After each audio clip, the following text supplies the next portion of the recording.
ជ្រូកទាំងនេះកាន់តែធំហើយវ៉ាក់សាំងថ្មីបង្ការជំងឺពេទ្យជ្រូកដែលសិក្សានោះជោគជ័យហើយ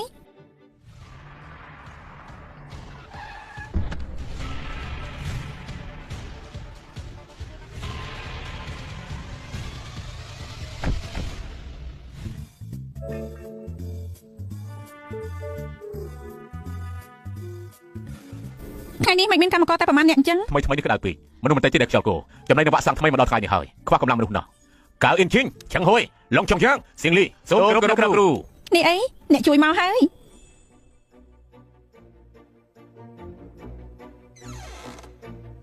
អ្នកគ្រូថ្ងៃនេះមានកម្មករតែងតែដាក់ចំណីឲ្យជ្រូកទៅហើយចាក់វ៉ាក់សាំងឲ្យជ្រូកផងតើវ៉ាក់សាំងនេះគឺអាចការពារជំងឺគ្រុនជ្រូកបានមែនទេមិនអញ្ចឹងចាំដល់ចប់យកវ៉ាក់សាំងទៅស្រាវជ្រាវវិញទៅមើលទៅអ្នកគ្រូក៏នៅតែចូលចិត្តខ្ញុំជាងគេលោកទៅចាប់ជ្រូកទៅថាម៉េចចាប់ជ្រូកអេហើយចូលមកសម្រាប់មេរោគផង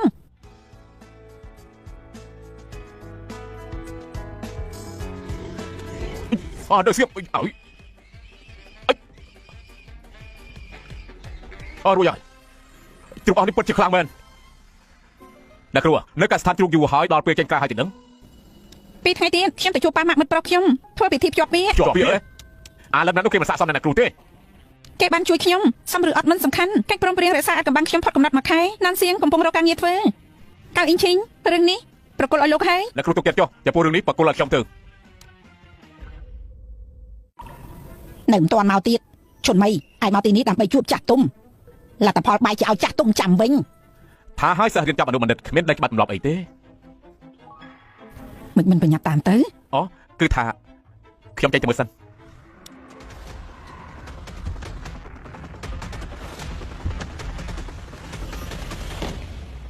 នេះឈិនពិតជាមិនត្រូវការខ្ញុំចូលទៅប៉ុណ្ណឹងមិនបាច់ទេលោកទៅប្រាប់សៀវកៅទៅលើកក្រោយកុំអួតពេកចាប់ទៅ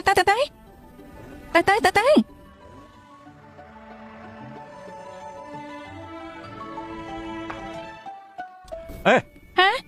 នេះជ្រូករបស់ហើយអរគុណមើលចុះនៅការមួយនោះឬមួយពិតជានេះមិនចាប់អារម្មណ៍សោះបើកុំតែបានលោកមិនក៏ទៅលឿនម្លេះឆិនជីឡានឡានសៀងឆិនជីឡានមិនក៏អូនយើងម្លេះលឿនណា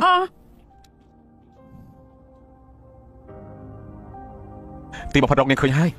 ផឹកទៅ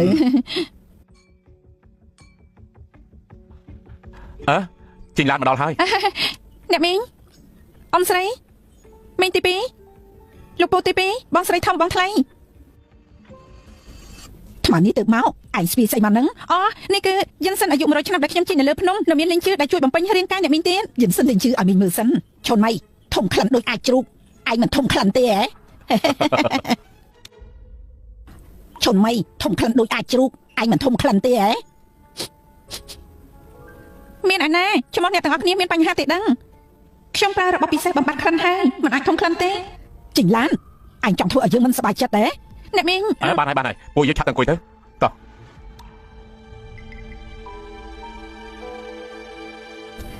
ណានសៀងយើងឮថាប្រពន្ធឯងមិនមែនបណ្ឌិតស្អីទេមែនទេចិញ្ចឹមជ្រូកបែបហ្នឹង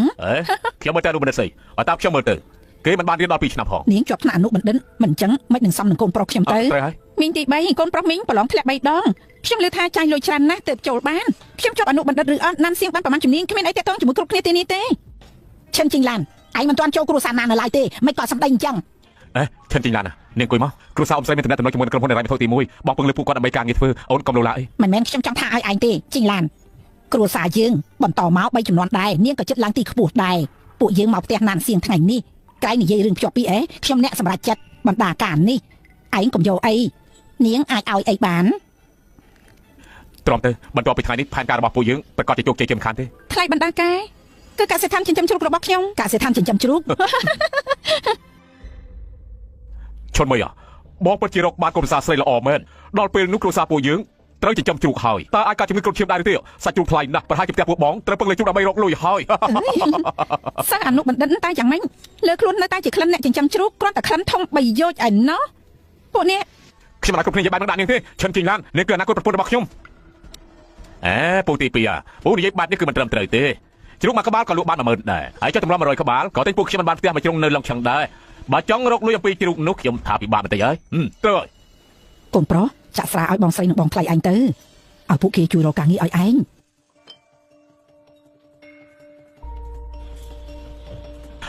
គឺថាបងថ្លៃបងស្រីចេញឡាននឹងខ្ញុំដូចជាធ្វើមិនសមទេពួកបងកុំប្រកាន់នឹងនាងអីណាសៀងមិនមែនបងថ្លៃអួតអាងទេណាបងធ្វើការក្នុងក្រុមហ៊ុនហិរញ្ញវត្ថុទី1គ្រប់គ្រងមនុស្សរាប់រយនាក់ឯណោះ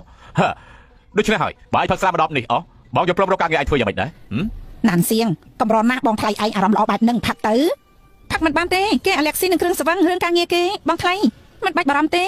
ខ្ញុំបានដោះស្រាយហើយមីងតូចកូនប្រសាមីងមានសមត្ថភាពមែនមិនមែនសាច់ជ្រូកនេះលក់ឲ្យក្រុមហ៊ុនហិរញ្ញវត្ថុទី1ទេដឹងនិយាយប្រទេសផ្ដាស់ស្អីបើឯងស្រឡាញ់ណានសៀងមែនផឹកស្រាជាមួយគេទៅអ្នកមីងការងារណានសៀងខ្ញុំដោះស្រាយឲ្យរួចមែនអាឡូសៀវកែការងារណានសៀងរៀបចំរួចហើយនៅផ្ញើ offer ឲ្យខ្ញុំមកបងថ្លៃការងារណានសៀងដោះស្រាយចិត្តបានហើយស្រាននេះទុកផឹកខ្លួនឯងទៅនាងមីងតូចមិនមែនខ្ញុំមកជួយមីងទេដោយសារតែកូនប្រសាល្អរបស់មីងគេមិនឲ្យខ្ញុំជួយខ្លួនឯងតា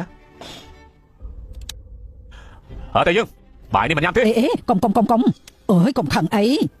សំទោចេញណាគាត់គឺជាបងថ្លៃរបស់ខ្ញុំនាងសំទោគាត់ទេបងថ្លៃសំទោអូយឈិនជីឡាននៅមិនទាន់ជាមនុស្សគ្រួសារយើងទេធ្វើការសម្រេចចិត្តមិនបានឡើយនេះបានត្រៀមរួចយូរហើយ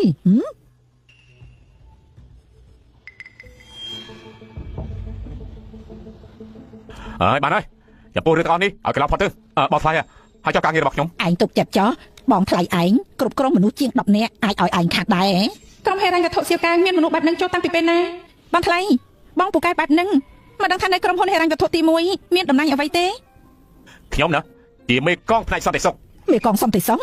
អញ្ចឹងកូនប្រុសខ្ញុំមិនចូលក្រុមសន្តិសុខដែរមកថ្លៃឲ្យក្រុមសន្តិសុខរបស់បងពូឯងដឹងស្អីសន្តិសុខក្រុមហ៊ុនហិរញ្ញវត្ថុទី1ប្រាក់ខែមិនតិចទេមួយខែ5000ដោយប្តីខ្ញុំដែរជាមេកងមួយខែ8000ฉันจริงนั่นแต่นี่ใส่เฉยแต่นี่ไม่ได้ที่สำหรับนายเฮรันทุกกระมวลตีมุ้ยมีมนุษย์ดาวขึ้นประมาณนี้ก็โจมบ้านได้សំទោបងថ្លៃពូកែពិតមែនបងថ្លៃអញ្ចឹងចូលបាត់ធ្វើជាអ្នកគ្រប់គ្រងវិញនោះយល់សັບស្អីហ្នឹងអ្នកគ្រប់គ្រងជាន់ខ្ពស់លក្ខខណ្ឌទីបំផុត 9,85211 ត្រូវមានសមត្ថភាពមានខ្សែរយៈអាចខ្លាចជាអ្នកគ្រប់គ្រងទី1ក្រុមហ៊ុនហិរញ្ញវត្ថុមួយវិចារកិត្តិយសរបស់ដូនតាដុតធុបរបស់ដូនតាទេមែនហើយអូនជាអ្នកចាំជួបក៏មកកោរឿងបានទេបើអាចចូលក្រុមហ៊ុនហិរញ្ញវត្ថុទី1យល់សັບមួយជីវិតក៏ត្រូវតែសាច់ភ្ញាក់ដែរមានអ្នកខ្លះនៅលើខ្លួនមិនត្រឹមតែមានក្លិនអាចជ្រូកហើយនៅយល់សັບទាំងកដាថ្ងៃធ្វើជ្រូកស៊ីហើយដេកហើយស៊ីទៀតកូនប្រុសខ្ញុំបញ្ចប់ការសិក្សា211ដំបូងចូលក្រុមហ៊ុនហិរញ្ញវត្ថុទី1មិនបានផងជន់មីបើឲ្យខ្ញុំនិយាយសន្តិសុខក៏ល្អដែរបានហើយទាំងអស់គ្នាសុទ្ធតែជាគ្រួសារតែមួយចាំបាច់និយាយភាសាគ្រួសារពីរធ្វើស្អីទៅទីឡានក្រៃនាងថាការងារបានរៀបចំរួចហើយពេលណាមានលទ្ធផលទៅសូមឲ្យសាច់ញាតិពួកយើងទាំងអស់គ្នាបានឃើញដល់ផ្នែកផងកុំឲ្យដល់ពេលនោះសូមបីសន្តិសុខក៏ប្រៀបមិនបានការងារជាអ្នករត់តុអ្នកលាងចានកំ pl ាញ់មែនទីឡានតើអូនអាចកុំការងារមិនមកទៅហើយទេអាឡូគឺខ្ញុំក្រុមហ៊ុនហិរញ្ញវត្ថុទី1កូនប្រុសបាត់សម្លេងទៅណាសៀងលោកត្រូវក្រុមហ៊ុនហិរញ្ញវត្ថុទី1រើសយកធ្វើជាប្រធានផ្នែកធនធានមនុស្សរបស់ក្រុមហ៊ុនពួកយើងហើយអត់ទេតែឯងគេណាជាមិនឡំមែនទេខ្ញុំគឺលីវហ្វុងប្រធានគ្រប់គ្រងក្រុមហ៊ុនហិរញ្ញវត្ថុទី1ណាសៀងថ្ងៃច័ន្ទអាទិត្យក្រោយនេះលោកមករៀបការនៅក្រុមហ៊ុនមកណាបាទប្រធានលីវអរគុណអ្នកប្រឡប់ធ្លាក់3ដងបាយទៅឲ្យធ្វើអគ្គនាយករៀបចំការងារដោយផ្ទាល់ទៀតផងហើយធ្វើជាប្រធានផ្នែកគ្រប់គ្រងធនធានមនុស្សតំណែងពិតជាសំខាន់មែនលីវហ្វុងអគ្គនាយករឿងឲ្យអាចចាត់ការតែយ៉ាងម៉េចទៅខ្ញុំប្រាប់ណានសៀងឲ្យថ្ងៃច័ន្ទឲ្យគេចូលមកធ្វើការល្អធ្វើបានល្អមែនតំណែងនេះមិនធំហើយក៏មិនតូចដែរអ្នកគ្រូប្រកាសជាពេញចិត្តហើយគឺលោកប្រធានលីវខ្ញុំធ្លាប់ជួបប្រធានលីវគឺជាសម្លេងរបស់គាត់ជាការពិតហើយអាយ៉ាណានសៀងមីងអបអឯងជាណាការងាររបស់បងពិតជាអូនជាអ្នកធ្វើពិតមែនទេកាដូជូនបងអាយ៉ាបានហើយឯងជាអ្នកចិញ្ចឹមជ្រូកអាចឲ្យក្រុមហ៊ុនធំបែបហ្នឹងឲ្យការងារកូនប្រុសយើងឈប់អួតទៅអាយ៉ាប្រកាសជាមកពីកូនប្រុសខ្ញុំបកកាយហើយទើបអ្នកដឹកនាំធំសម្លឹងឃើញកិច្ចសន្យាអាចបំផាន់មិនទាន់ដល់កំណត់ខ្ញុំមិនអាចបង្ហាញសមត្ថភាពខ្លួនទេណាហើយចុះឲ្យទៅរឿងដោះស្រាយបានទៅបានហើយកូនប្រុសពិតជាគ្រាន់បើមែនឲ្យម៉ាក់មានមុខមាត់ហើយអាយ៉ាណានសៀងពេលនេះឯងមានកំណត់ហើយឯងជាប្រធានផ្នែកធនធានមនុស្សអញ្ចឹងអាចឡើងប្រាក់ខែបដូរតំណែងឲ្យបងថ្លៃឯងតែបានទេបងថ្លៃបងចង់ដូរការងារមែនទេបើអញ្ចឹងស្រាមួយនេះណាអូអាយ៉ាមែនអីនេះគឺបងថ្លៃខៀប៉ុណ្ណែនស្រានេះទុកឲ្យបងជាអ្នកលើកដៃចុះទុកជាការសុំទោសឯងផឹកតែបកាយនេះទេអាយ៉ាឯងមិនគួរក្បាលរបស់បងទៅចុះបងគ្មានចំណេះដឹងមិនយល់អំពីគំនិតរបស់ឯងតលសោះហើយពេលនេះលើកដាច់ទាំង10ចុះបានសុទ្ធតែគ្រូសាឯងអង្គុយទៅ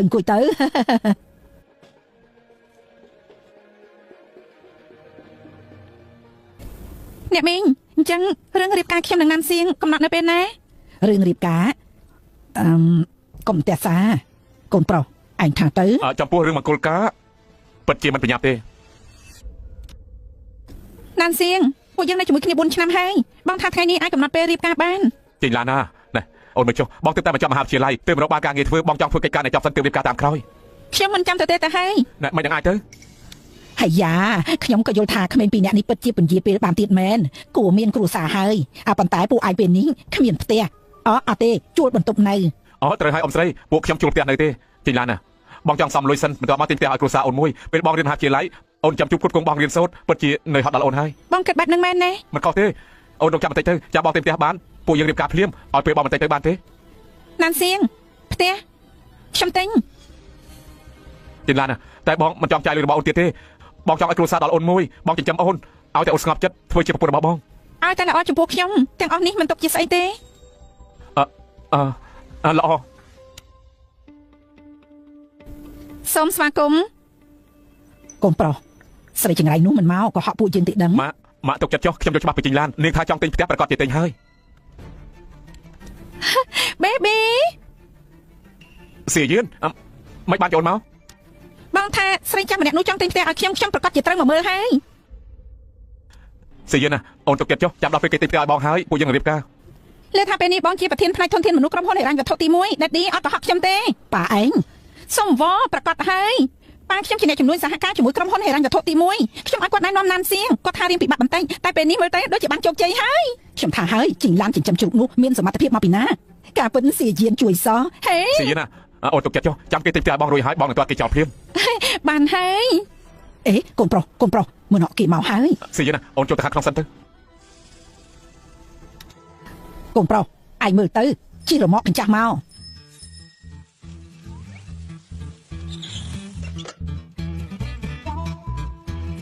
អ្នកមីងណាន់សៀងជីងឡាន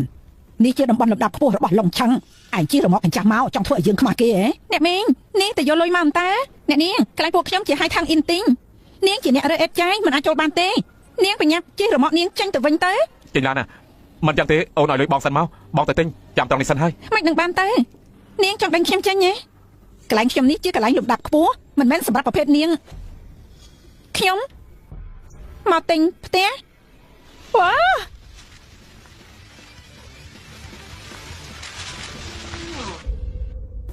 អ្នកនាង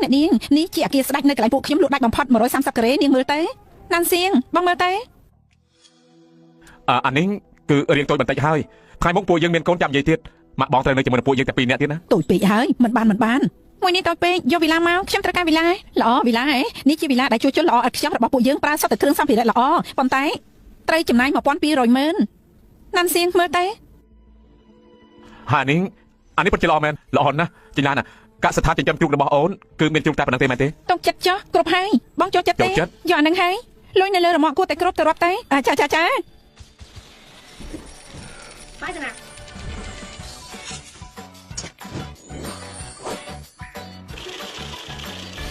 ជីងឡានឯងចិញ្ចឹមជ្រូកបានលុយច្រើនបែបហ្នឹងមកពីណាអ្នកមីងណាន់សៀងចាំរៀបការរួចពួកមីងនឹងដឹងហើយល្អខ្ញុំលើកទូរស័ព្ទសិន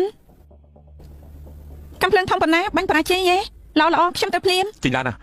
បើសិនជាអូនមានកិច្ចការរវល់អូនទៅធ្វើវាសិនចុះទីនេះទុកឲ្យបងហើយបានបងធ្វើបាត់ផ្លុំផ្ទះទៅខ្ញុំធ្វើការរួចទៅផ្ទះវិញចាំបងអូយកូនប្រុសណាលូមកប្រពន្ធខ្ញុំមានការឥឡូវគេទៅធ្វើការហើយត្រូវចាំណាប្លង់ផ្ទះនេះមិនចាំបាច់ដាក់ឈ្មោះនាងទេ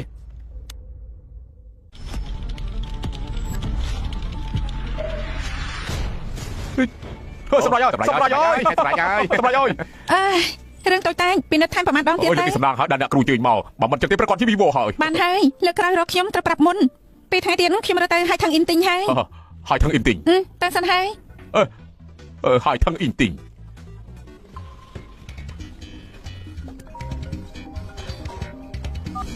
អាឡូអើយតាចាស់ឯងនេះអ្នកគ្រូទិញផ្ទះនៅកន្លែងរបស់លោកបាយជាមិនប្រាប់ខ្ញុំសូម្បីតែមួយម៉ាត់ទេលោកឯងនេះមិនស្មោះត្រង់មែនហើយតែតាចាស់មើលឯងនេះណាជាតាចាស់ទៅ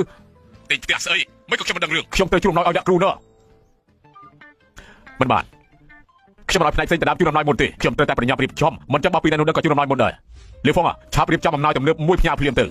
មិនបាន มันบอดអ្នកគ្រូថាក្នុងកំឡុងកិច្ចសន្យារក្សាអត្ថបទមិនប្ររបស់គាត់ឈ្មោះថាណានសៀងផ្ញើទៅផ្ទះណានសៀងគឺស្មើនឹងផ្ញើឲ្យអ្នកគ្រូដែរណាត្រូវហើយផ្ញើទៅផ្ទះណានសៀងទៅបាទលោកអាយុជិញ្ជូលស្វាគមន៍សូមជួយណានសៀងពួកបងពិតជាមានកំណត់ពិតមែនវិឡាធំយ៉ាងនេះមើលទៅប្រហែលជាមិនថោកទេមែនហើយផ្ទះនេះតិចបំផុតក៏ប្រហែល1000ម៉ឺនដែរពិតជាមិនថោកមែនហើយ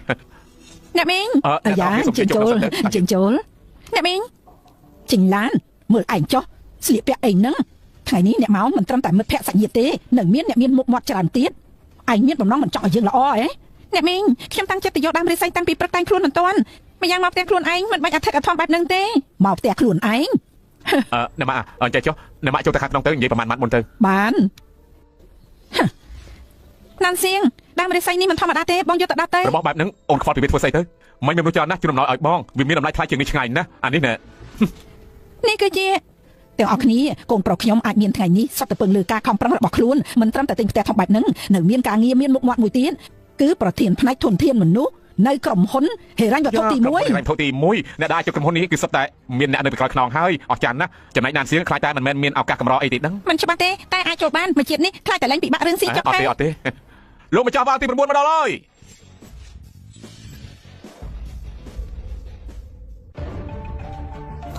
អាយ៉ូលោកម្ចាស់ទី9មកហើយមិនចំនួនក្រោយពិតជាគួរឲ្យគ្រប់មែនថ្ងៃនេះខ្ញុំជំនួសឲ្យលីវហ្វុងប្រធានលីវយកអំណោយមកជូនលីវហ្វុងគឺជាប្រធានក្រុមហ៊ុនហេរ៉ាញ់វត្ថុទី1មិនខុសទេខ្ញុំធ្លាប់ឃើញតាមទូរទស្សន៍ពិតជាប្រធានលីវជូនអំណោយខ្ញុំពិតមែនណាហើយយ៉ាកងស៊ីអ៊ីមគុជក្រែងនេះជាកងស៊ីអ៊ីមគុជក្នុងពិធីដេញថ្លៃកាប់ឆ្នាំទៅតម្លៃវា3000ម៉ឺនអស់ចាស់ណាស់គ្រូសាណានមានសំណាងអីទៅអើយ3000ម៉ឺនណានសៀងកុំធ្វើឲ្យខកចិត្តប្រធានលីវអសោះណាអ្នកគ្រូអំណោយដែលខ្ញុំជូនទៅអ្នកគ្រូពេញចិត្តទេការបាត់សៀវកៅឲ្យសោះអញ្ចឹងអរគុណប្រធានលីវហើយឲ្យមកខ្ញុំមកកូនប្រុសថ្ងៃនេះឯងជាតួឯងឡើងនិយាយប្រមាណម៉ាត់ទៅអ្នកទាំងគ្នាគឺថាខ្ញុំនិយាយងាយប្រមាណម៉ាត់អ្នកទាំងគ្នាណានសៀងខ្ញុំមានថ្ងៃនេះគឺមានមនុស្សម្នាក់បានជួយខ្ញុំណានសៀងម្នាក់នេះទុកឋាននៅកូនដែរអ្នកណាមិនដឹងគ្រួសារគេពីមុនក្រនោះគឺឈិនជីងឡានចាំគ្រួសារគេផ្គត់ផ្គង់ឲ្យគេរៀនសូត្រអស់រយៈពេលជាច្រើនឆ្នាំទៀតផងឈិនជីងឡានក៏ទុកថាផុតទុកសោកដែរថ្ងៃនេះខ្ញុំនៅចំពោះមុខអ្នកទាំងគ្នាសូមប្រាប់អ្នកគ្រប់គ្នាណានសៀងខ្ញុំជាតិនេះគឺមានចិត្តចំពោះតែនាងមួយខ្ញុំព្រមដឹកដៃនាងដល់ចាស់សក់ស្កើក៏រត់គ្នាជាប្តីប្រពន្ធខ្ញុំសង្ឃឹមថាចិញ្ចៀនមួយនេះមិនមកយឺតពេកទេតើអូនព្រមរៀបការជាមួយបងទេខ្ញុំវ៉ាងសៀយៀនតើអូនព្រមរៀបការជាមួយបងទេវ៉ាងសៀយៀនគុជព្រះ3000ម៉ឺនបាក់តិចហើយមើលចុះសៀយៀនរៀបការជាមួយបងទៅអើយខ្ញុំព្រម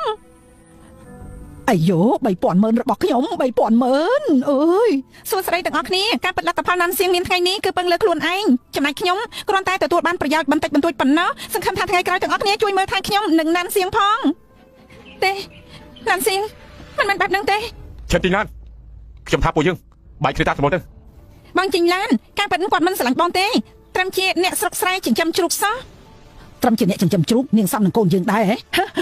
នៅមានទៀតមើលរឿងដែលនាងធ្វើទៅហ៎កងស្អ៊ីមគុជ3000ម៉ឺនស្រីថោកទៀតឯងមិនចង់ឃើញគ្រួសារយើងល្អមែនទេហ៎ត្រឹម3000ម៉ឺន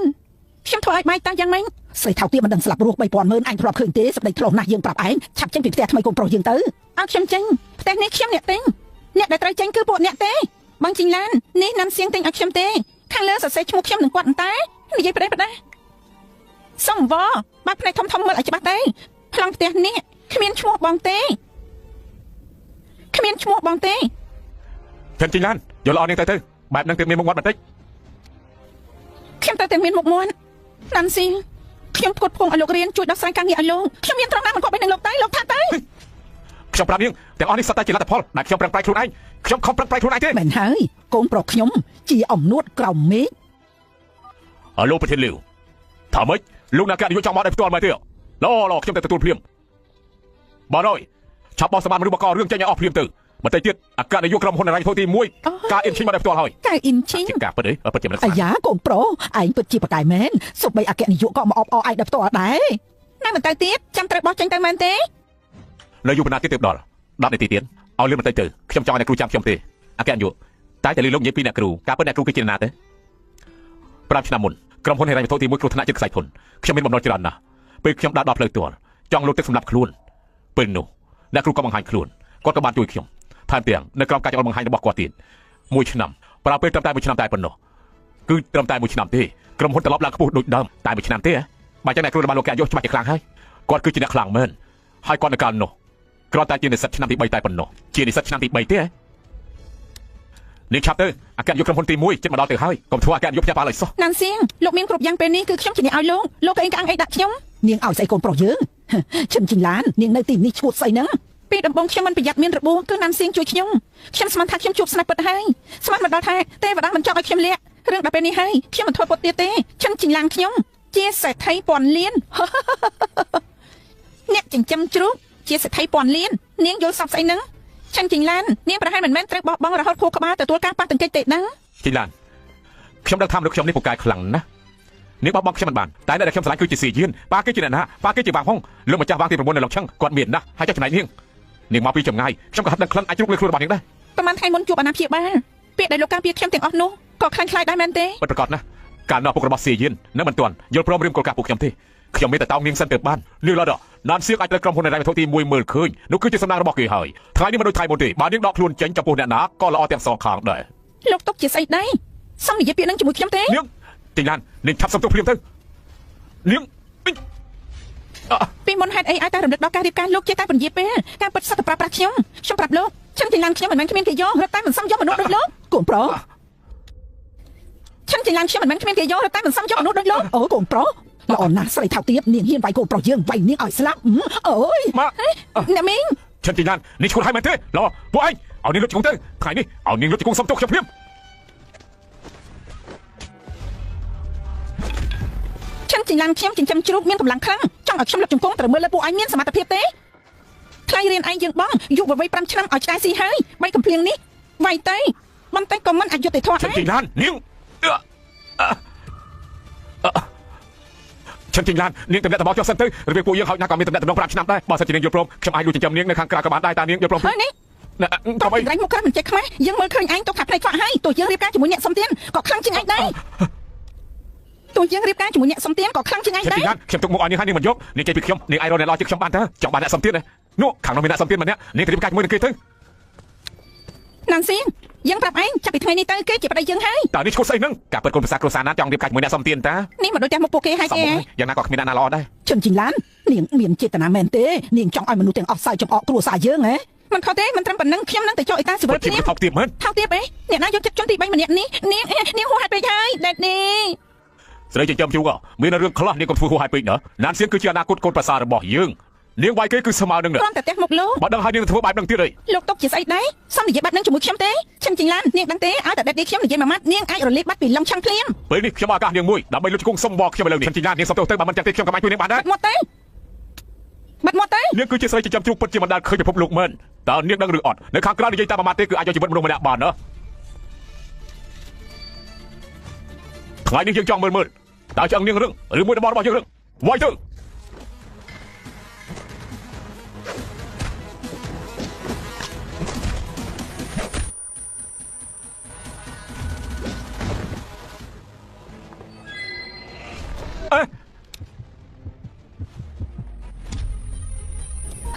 ោកឈួតហើយណានាងត្រូវទទួលខុសត្រូវចំពោះខ្ញុំលោកទ្រាំតែពួកឯងព្រឹកស្អីទៀតឆាប់ក្រោកឡើងមកវាយនាងភ្លាមអគ្គនាយកមកដល់ហើយប្រកាសជាអគ្គនាយកមកដល់ហើយ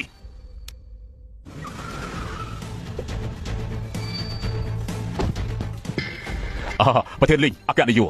កអញ្ជើញមកអញ្ជើញខាងក្នុងអញ្ជើញភ្ញៀវកិត្តិយសទាំងអស់គ្នាជប់សិនថ្ងៃនេះក្នុងផ្ទះមានរឿងខ្លះថ្ងៃក្រោយចាំចេញមកទៀតល្អសូមអញ្ជើញអគ្គនាយកប្រធានលាវតើខាងក្រៅមានរឿងអីខ្ញុំឲ្យលោកយកអំណោយមកតើមានរឿងអីមែនទេប្រធានលាវលោកអគ្គនាយកដែលពួកលោកពិតជាមិនដឹងទេនៅខាងក្រៅមានស្រីម្នាក់បង្ករឿងញ៉ៃខ្លាំងណាស់ហើយថាតែវាយណានសៀងទៀតផងតែហើយថាម៉េចវាយណានសៀងណានសៀងគឺជាមិត្តរបស់អ្នកគ្រូបើអ្នកគ្រូដឹងមិនត្រឹមតែរឿងខ្ញុំទេអ្នកណាថ្លាធំម្លេះលីហ្វុងទៅចាត់ការទៅកូនប្រុសឯងស្គាល់អគ្គនាយកក្រុមហ៊ុនហិរញ្ញវត្ថុទី1មិនប្រាប់ម៉ាក់មែនហើយបើដឹងថាពួកលោកស្គាល់គ្នាក៏មិនបាច់ឲ្យដេតឌីខ្ញុំណែនាំការងារឲ្យដែរនេះខ្ញុំក៏មិនស្គាល់ដែរឬមួយធ្លាប់ឮពីខ្ញុំដឹងថាខ្ញុំពុកកែតើនេះជាណាបែកជាហ៊ានកោក្នុងផ្ទះរបស់លោកណាតផងខ្ញុំបង្ករឿងលោកចង់ធ្វើយ៉ាងម៉េចពិតជាស្លាប់មិនកាយចរិតមែនសៀវកែងលោកចង់សម្លាប់គ្រូមែនទេសៀវកែងលោកចង់សម្លាប់គ្រូមែនទេអូអ្នកគ្រូនេះក កំណត់កិច្ចសន្យាអាចកំបាំងខ្ញុំមិនទាន់ដល់កុំទាន់ទម្លាយសមាជិកខ្ញុំអគ្គនាយកមិនលុបជង្គង់ដាក់ឈិនជីងឡានដែរឌីអគ្គនាយកនេះកើតជំងឺផាយជីងសិននៅឯងមិនមកទៅអគ្គនាយកឬមួយនេះគឺសមាជិកអ្នកគ្រូថាក្នុងកំណងរក្សាអាចកំបាំងបើពេលនេះទម្លាយចេញមកខ្លាចតែមានរឿងទេពេលនេះគឺមិនអាចទេឯងមើលចុះឯងធ្វើបាបគេឥឡូវគេខ្លាចជាស្អីទៅហើយប៉ុន្តែអគ្គនាយកខ្ញុំខុសហើយអគ្គនាយកនេះលោកខ្ញុំមានទឹកចិត្តមកចូលរួមពិធីឡើងផ្ទះរបស់ពួកឯងហើយចុះពួកឯងវិញយកវត្ថុគង់ស៊ីអ៊ីមគុយតម្លៃជិត 3000 ម៉ឺនដែលខ្ញុំឲ្យមកធ្វើឲ្យបាច់ខ្ទេចខ្ទីអស់មើលទៅពួកឯងមិនឃើញអំពីក្រុមហ៊ុនហិរញ្ញវត្ថុទី1ខ្ញុំទេអត់តែការយកសិតតែជាការយកច្រឡំទេសិតតែជាការយកច្រឡំយល់ច្រឡំហ៎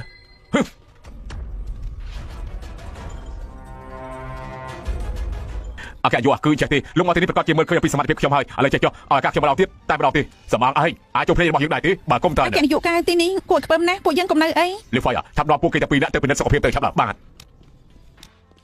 ណែអគ្គនាយកមិញនេះលោកថាបើកុំតើស្អីទៅអគ្គនាយកមិញពេលលោកឃើញឈិនជីងឡានឬមួយពួកលោកស្គាល់គ្នាពួកខ្ញុំស្គាល់គ្នាឬអត់មានតែទៅជាមួយនេះស្អីដែលគ្មានមុខមាត់នៅមួយជំនាញទៅអគ្គនាយកកៅនៅក្នុងនោះប្រហែលជាមានអីចូលច្រឡំហើយគឺសុទ្ធតែឯងជាវត្តហងមែនទេមែនហើយរកស៊ីខាងអចលនៈទ្រព្យចាប់ពីថ្ងៃនេះទៅក្រុមហ៊ុនហិរញ្ញវត្ថុទី1យើងលុបចោលកិច្ចសន្យាទាំងអស់ជាមួយលោកហើយទេអ្នកលោកអគ្គនាយកកៅនៅមានឯទៀតបើឯងមិនឃើញក្រុមហ៊ុនរបស់យើងទេអញ្ចឹងឯងមិនបាច់មកធ្វើការឲ្យយើងទេអូហ្វីដែលយើងឲ្យកាលពីមុនដកចោលអគ្គនាយកសុទ្ធតែយល់ច្រឡំទេខុសមកពីស្រីចង្រៃនោះមកថ្ងៃនេះគឺមានចិត្តមកអុកឡុកថាណាស្រីចង្រៃឈិនជីងឡានអគ្គនាយកយើងមិនបាយមនុស្សស្រីប៉ុន្តែយើងបាយមនុស្សអាក្រក់ពួកឯងម្នាក់យល់ថាយើងហូបបួសកុំយល់ថាយើងមិនដឹងពីកំណត់អាក្រក់របស់ពួកឯងឲ្យសោះក្រុមហ៊ុនហិរញ្ញវត្ថុទី1របស់យើងចំពោះមនុស្សមិនត្រឹមត្រូវមិនប្រាជ្ញជារៀងរហូតចំពោះមនុស្សតូចតាចគឺមិនសហការជាមួយឡើយត្រូវចាំទុកទៅឆាប់ទៅអគ្គទៅទីពេទ្យអត់ទេការិយាល័យកិច្ចការស៊ីវិលអាយ៉ាចប់ហើយលើកពីច្បាស់ជាចប់ជាមិនខាតទេបែបនេះក្រុមហ៊ុនហិរញ្ញវត្ថុទី1ពួកគេសុទ្ធតែធ្វើបាបគេអញ្ចឹងអញ្ចឹងស្អីទៅនោះគឺជាកៅអ៊ីនឈីងណាក្នុងពេលតាមឆ្នាំគេរកចំនួនបានរាប់ពាន់លានគេជាឈ្មោះសហការដ៏ធំបំផុតរបស់ក្រុមហ៊ុនរបស់យើងបើសិនជាគ្មានគេទេក្រុមហ៊ុននេះច្បាស់ជារលំហើយលពូកុំហៅយើងពូស្អីបែបនេះប៉ាកាយដាក់ណាន់សៀងធ្វើអីមិនពាក់ព័ន្ធនឹងគាត់ទេគឺអគ្គនាយកម្នាក់នោះអារម្មណ៍ប្រែប្រួលឆ្ងល់ណាស់អគ្គនាយកកៅតើថ្ងៃនេះមានរឿងស្អីទៅតាមខ្ញុំមើលទៅគាត់គ្រាន់តែស្ដាយគង់ស៊ីអ៊ីមគាត់ខ្លួនឯងប៉ុណ្ណោះមែនហើយ 3000 ម៉ឺនអាយយ 3000 ម៉ឺនរបស់ខ្ញុំត្រូវបាត់ហើយមិនត្រូវទេអគ្គនាយកម្នាក់នេះកសែភ្នែកគាត់មើលឈិនជីងឡានដូចជាមិនសូវស្រួលទេហើយបានហើយចំពោះរឿងនេះយើងត្រូវតែស៊ើបមើលឲ្យបានច្បាស់ឈិនយៀនរៀងប្រហែលលោកគឺឈិនយៀនណាខ្ញុំនឹកឃើញហើយប៉ាកុំបរិច្ចាគខ្លួនប្រាណដើម្បីជាប៉ាស្លាប់ទៅមិនស្ដាយទេប៉ាជីងឡានថ្ងៃក្រោយបើមានគេយកនាឡិកាមួយនេះមករកឯងត្រូវរៀបការជាមួយគេប៉ាឯងត្រូវរៀបការជាមួយគេបើលិតនោះយកជាការពិតបើអញ្ចឹងថ្ងៃក្រោយអ្នកដែលមករកឯងគឺឈ្មោះឈិនយៀនបើសិនជាគ្មានទេឯងនឹងមានសេរីភាពហើយខ្ញុំចាំឲ្យប៉ាទ្រាំតែទៀតទៅប៉ាភ្នំឈិញកប់អ្នកស្មោះត្រង់បញ្ជីកត់ត្រាអ្នកដែលមានគុណសម្បត្តិមិនតបចាស់ឈិនសូមទៅឲ្យបានស្ងប់នាងប្រកាសឲ្យថារៀបការជាមួយគេរៀបការប៉ុន្តែគេសុកចិត្តរួច10ខ្នងក៏មិនបំផ្លាញគោលការណ៍មួយដែរអ្នកដែលបំផ្លាញគោលការណ៍របស់អ្នកដទៃត្រូវនៅខ្លួនមួយ10ជាតិតែថតខាងនោះទៅយល់ល្អខ្ញុំដូរវិធីសងគុណមួយផ្សេងទៀតស្ដាយក្រោយមែនទេយឺតពេលហើយស្មានមិនដល់មនុស្សដែលបាននិយាយពីដំបូងរស់នៅ8ឆ្នាំទៅបង្ហាញខ្លួនបើអាចចាប់ជួបខ្ញុំនឹងណានសៀងប្រហែលមិនស្គាល់គ្នាទេមើលខាងនេះសមបោះទៀតឡមើលបែបហ្នឹងលោកចំណាំខ្ញុំបានយូរហើយឈិនយៀនលោកបានខ្លួនឡើងឈិនយៀន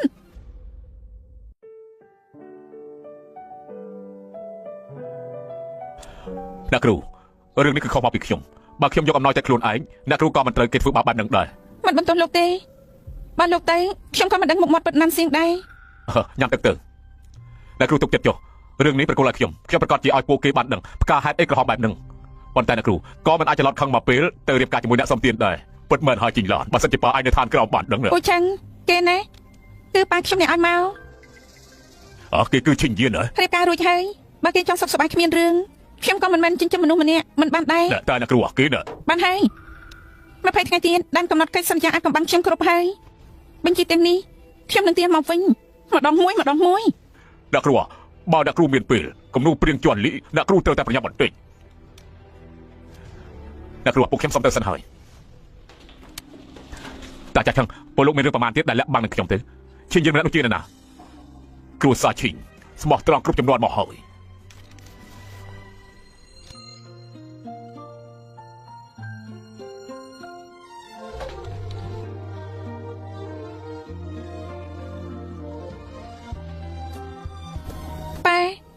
រឿងដែលប៉ាផ្ដាំផ្ញើនោះខ្ញុំធ្វើបានហើយ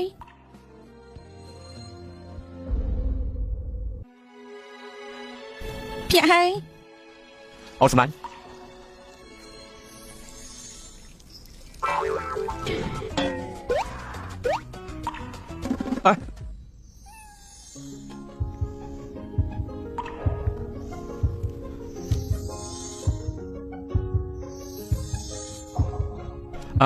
អូនសម្លាញ់ចាំតិចណា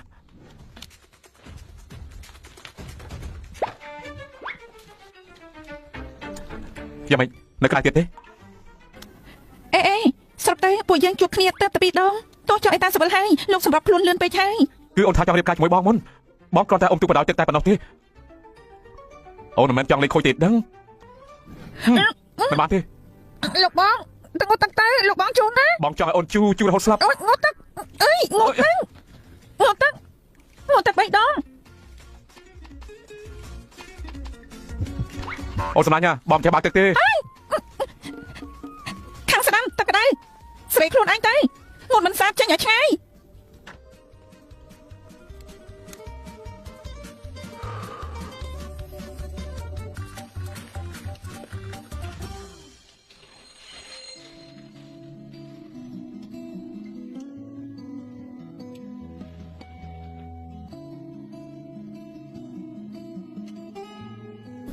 ប៉ានៅ20ថ្ងៃទៀតពេលរកខ្ញុំសម្រេចហើយ អូនសម្លាញ់បងអត់មានការថ្មីពាក់ទេ ក្រែងខ្ញុំយកឲ្យលោក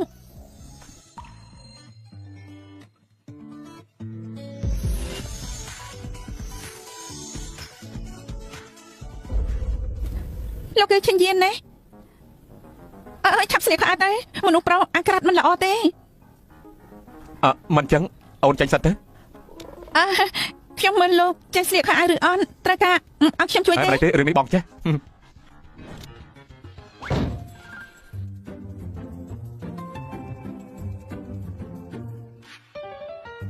រួចហើយ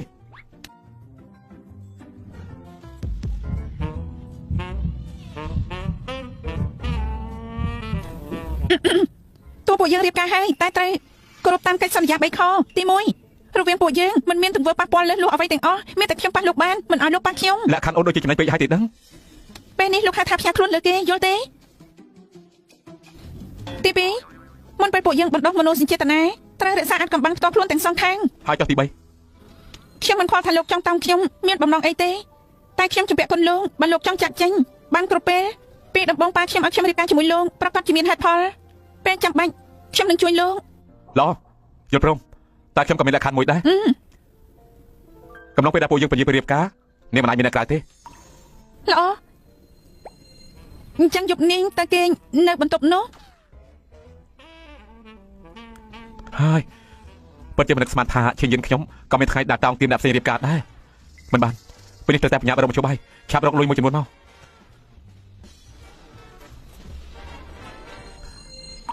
លោកតាកាលនោះលោកតាប្រាប់ខ្ញុំថាពេលដែលខ្ញុំជួបគ្រោះថ្នាក់អាចមករកឈិនចេញឡានបានតែនេះគ្រាន់តែចំណេញចាំជួបធម្មតាម្នាក់តែប៉ុណ្ណោះជួយខ្ញុំមិនបានទេអូនសម្លាញ់ទៅណានឹង ដាក់ចំណៃជ្រូក ដាក់ចំណៃជ្រូកកំពុងតែក្រៀនផងបាទឈិនយិនបាត់ខ្លួន3ខែហើយខ្ញុំថាគេច្បាស់ជាស្លាប់បាត់ទៅហើយរោគបន្តទៀតទៅឲ្យតែមានមួយខែទៀតយើងនឹងអាចយកបានសិទ្ធិទាំងប្រមាណរបស់ឈិនសើគ្រប់ហើយ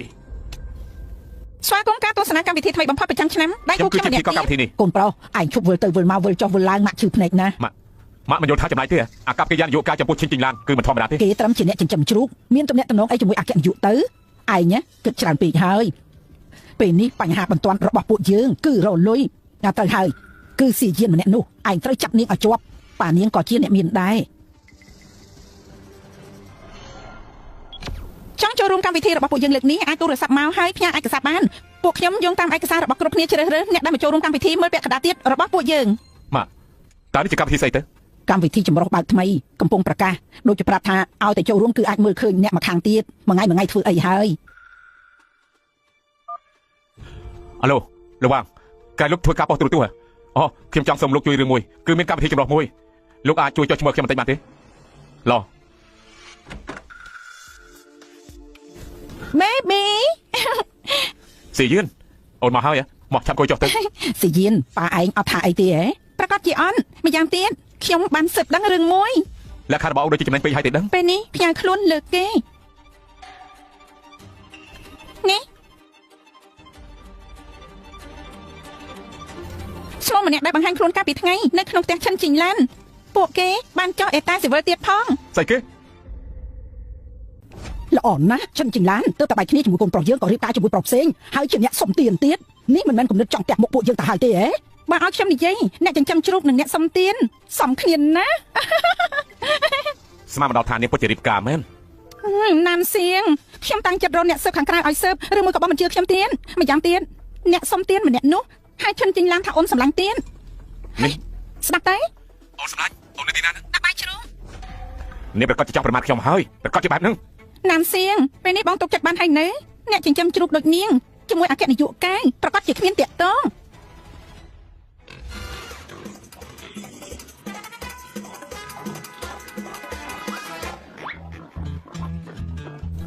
លោកតំណែម្លេះមួយថ្ងៃមកកន្លែងខ្ញុំ អ្នកគ្រូក្រោយពេលរសារកបាំងរបស់អ្នកគ្រូបានមកដល់ហើយតើពួកគេបានធ្វើកម្មវិធីប្រគល់មេដាយកិត្តិយសស្អីអស់នោះថែមទៀតផង កាន់តែដល់ពេលចុងក្រោយគឺកាន់តែប្រយ័ត្ន អ្នកគ្រូថ្មីនេះខ្ញុំទិញផ្ទះច្រើនណាស់សុទ្ធតែដាក់ឈ្មោះអ្នកគ្រូទាំងអស់សូមអញ្ជើញទទួល ខ្ញុំអត់យកប្រាប់ហើយខ្ញុំមិនប្រើការទេកុំចិត្តតែឲ្យរបស់នេះមកខ្ញុំ យកទៅ អេអេ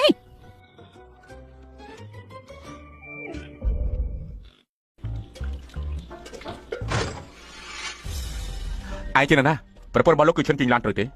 អាចធ្វើស្អីលោកតែមិនអាចបែបនេះតើលោកចិញ្ចឹមនាងរស់ទេមានតែមនុស្សដែលមិនខំប្រឹងទេទើបពឹងឲ្យមនុស្សស្រីចិញ្ចឹមខ្ញុំនឹងខំប្រឹងចិញ្ចឹមឯងមិនបារម្ភទេពេលនេះមានឱកាសមួយលោកទៅចូលរួមកម្មវិធីនេះលោកអាចឈ្នះរង្វាន់បាន 100,000 តើហ៊ានទេ 100,000 ក៏មានប្រយោជន៍បន្តិចដែរឈិញសៀវស្មានតែខ្ញុំស្លាប់បាទពេលនេះបានឃើញខ្ញុំតាមអេក្រង់ធំគិតថាខ្ញុំបានរហូតដល់បាត់មិនទៀតហើយបាទដូច្នោះចូលរួមកម្មវិធីនេះជាជំហានទី1ដែលខ្ញុំបានបង្ហាញខ្លួនឡោះខ្ញុំទៅមួយអាទិត្យក្រោយកុំភ្លេចទៅចូលរួមប្រុសទាំងឡាយម្នាក់ស្មានថាពាក់មកគ្មានអ្នកចំណាំឯងបានខ្ញុំដូចជាប្រហែលមុខឯងដៃគូមកខាងទៀតរបស់ខ្ញុំឈិនជីងឡាននេះធ្លាប់ប្រាប់ថានឹងជួយខ្ញុំទៅចូលរួមកម្មវិធីនេះមើលទៅនេះប្រហែលជាមកខាងទៀតដឹង ឈរនៅត្រង់នឹងធ្វើអីឈរនៅត្រង់នឹងធ្វើអី ចាំអូននឹងហើយ អញ្ចឹងជួយទៅដាំទឹកឲ្យខ្ញុំបន្តិច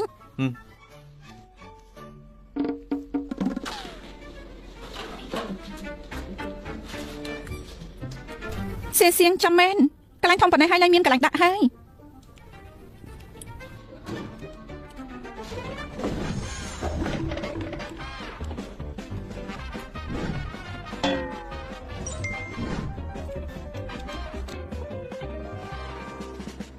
អូនធ្វើអីហ្នឹង គ្មានអីទេຕົកមិនសិននឹងកលជើងបន្តិចសមាជិកភាពពេលនេះមិនត្រូវឲ្យឈិនយានដឹងទេ ផ្សាយនេះគឺខ្ញុំមានការចង់ចេញទៅក្រៅបន្តិច ទេបងផុតចង់ចេញក្រៅហើយហ៎ និយាយស្អីហ្នឹងធ្វើមកតែអូនគ្រាន់តែជាអ្នកចិញ្ចឹមជ្រូកតែបើបងសម្រេចចិត្តរៀបការជាមួយអូនហើយបងត្រូវតែទទួលអូនទុកចិត្តចុះចាំបងធ្វើការខ្លួនឯងឲ្យរួចរាល់សិននឹងមកទទួលអូន ខ្ញុំចាំលោកនាំខ្ញុំទៅស្វាគមន៍ការចូលកម្មវិធីថ្មីបំផុតប្រចាំឆ្នាំពាក់កណ្ដាលទៀតរបស់ខ្ញុំជាពិធីកររបស់កម្មវិធីនេះថងសៀវថ្ងៃនេះជាកម្មវិធីរដូវកាលទី1របស់ពួកយើងបានអញ្ជើញភ្ញៀវកិត្តិយសប្រុសសរុប3នាក់សូមអញ្ជើញ សួស្តីអ្នកទាំងអស់គ្នាខ្ញុំឈ្មោះណានសៀងអនាគតអ្នកបន្តវេនវ៉ាងស៊ីគ្រប់សួស្តីខ្ញុំឈ្មោះចាឈឺជាអ្នកផ្សាយបន្តផ្ទាល់ វ៉ាវលោកចាខ្ញុំចូលចិត្តគាត់ណា វ៉ាងស៊ីគ្រប់អេព្រះហើយនេះគឺជាក្បាលនេះនៅក្នុងទីផ្សារជាប់ដំណាប់លេខ3កម្មវិធីនេះខ្លាំងធំពិតមែនគ្រាន់តែឡើងមកក៏តែអ្នកខ្លាំងអើយបើជាចម្លែកណាស់ហើយចំម្នាក់ទៀតនឹងជាណាទៅណា ស្វាគមន៍អ្នកទាំងពីរបន្តមកទៀតសូមអញ្ជើញភ្ញៀវកិត្តិយសទី3ក្នុងកម្មវិធីនេះលោកជីង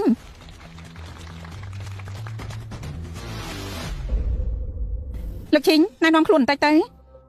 សួស្តីបងប្អូនខ្ញុំឈ្មោះឈិញយានពេលនេះខ្ញុំធ្វើជាកូនចៅរបស់ប្រពន្ធខ្ញុំនាងមានការស្ថានចិញ្ចឹមជ្រូកមួយ លោកប្តីឆាប់មើលទៅកម្មវិធីនេះអញ្ជើញអ្នកចិញ្ចឹមជ្រូកស្រុកស្រែមែន ប៉ុន្មានទេតែមើលទៅ អ្នកចិញ្ចឹមជ្រូកស្រុកស្រែអាយ៉ាមកទីនេះដែរ ការស្ថានចិញ្ចឹមជ្រូកនៅលើគ្រួសុទ្ធតែក្លិនអាចជ្រូកហើយមែនទេ អញ្ចឹងអង្គុយ នៅឆ្ងាយពីខ្ញុំបន្តិចទៅតាមបានទេក្លិនអាចជ្រូកតែម្ដងហើយលោកប្អូនកុំប្រកាន់អីទោះជាមកពីការស្ថានចិញ្ចឹមជ្រូកកម្មវិធីត្រូវការប្រជាប្រិយភាព គោលការណ៍បានកំណត់រួចហើយក្រុមកម្មវិធីយើងបានឆ្លងកាត់ការព្រមព្រៀងពីលោកទី3ហើយឆ្លងកាត់វិធីពីរប្រភេទបើកបង្ហាញពីការរស់នៅលោកស្រីទាំងអស់ទី1ក្នុងផ្ទះបានបំពាក់កាមេរ៉ាសុវត្ថិភាពរួចហើយទី2មានការសាកសួរនៅនឹងកន្លែងគ្រប់ពេលពួកយើងមើលទាំងអស់គ្នាពីការរស់នៅរបស់ពួកលោកស្រីមើលតើប្រពន្ធអ្នកណាទៅជាដៃគូជីវិតដ៏ឆ្នើមបំផុត ចិញ្ចឹមជ្រូកហ៎កម្មវិធីនេះគួរឲ្យចាប់អារម្មណ៍ណា អ្នកឈ្នះអាចទទួលបានសាច់ប្រាក់សុភមង្គលគ្រួសារ 100,000 100,000 លោកទាំងអស់គ្នាត្រៀមរួចហើយមែនទេ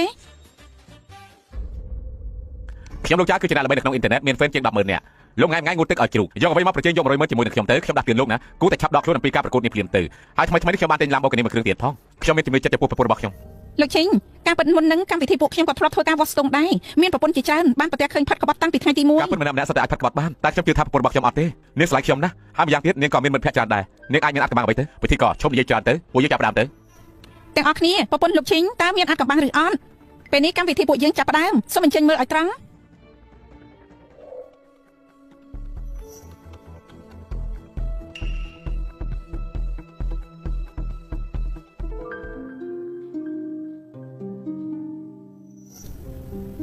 ់តែគិត200ដងហើយគួរតែគ្មានបញ្ហាទេ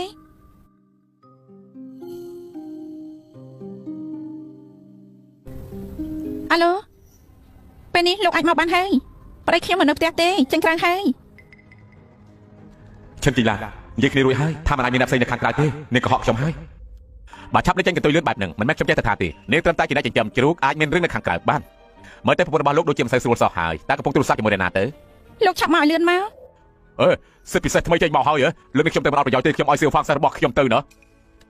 ត្រូវឲ្យសៀវហ្វាំងយកវិញ្ញាបនបត្រសិទ្ធិពិសេសនេះទៅដែរទៅណាបាទបងស្រីខ្ញុំមកហើយមិនបានទៅមកតាមផ្លូវស្ទះចរាចរណ៍បន្តិចខ្ញុំក៏ខ្ញុំចូលបាយដែរហើយខ្ញុំក៏ចាំបានសម្ដែងរបស់បងគ្រប់ពេលបងស្រីបងថាទៅតើពួកយើងពីរនាក់ពេលណាឈប់លុយលាក់ដូចចោលទៀតទៅចិត្តហើយញ៉ាំទឹកសិនទៅ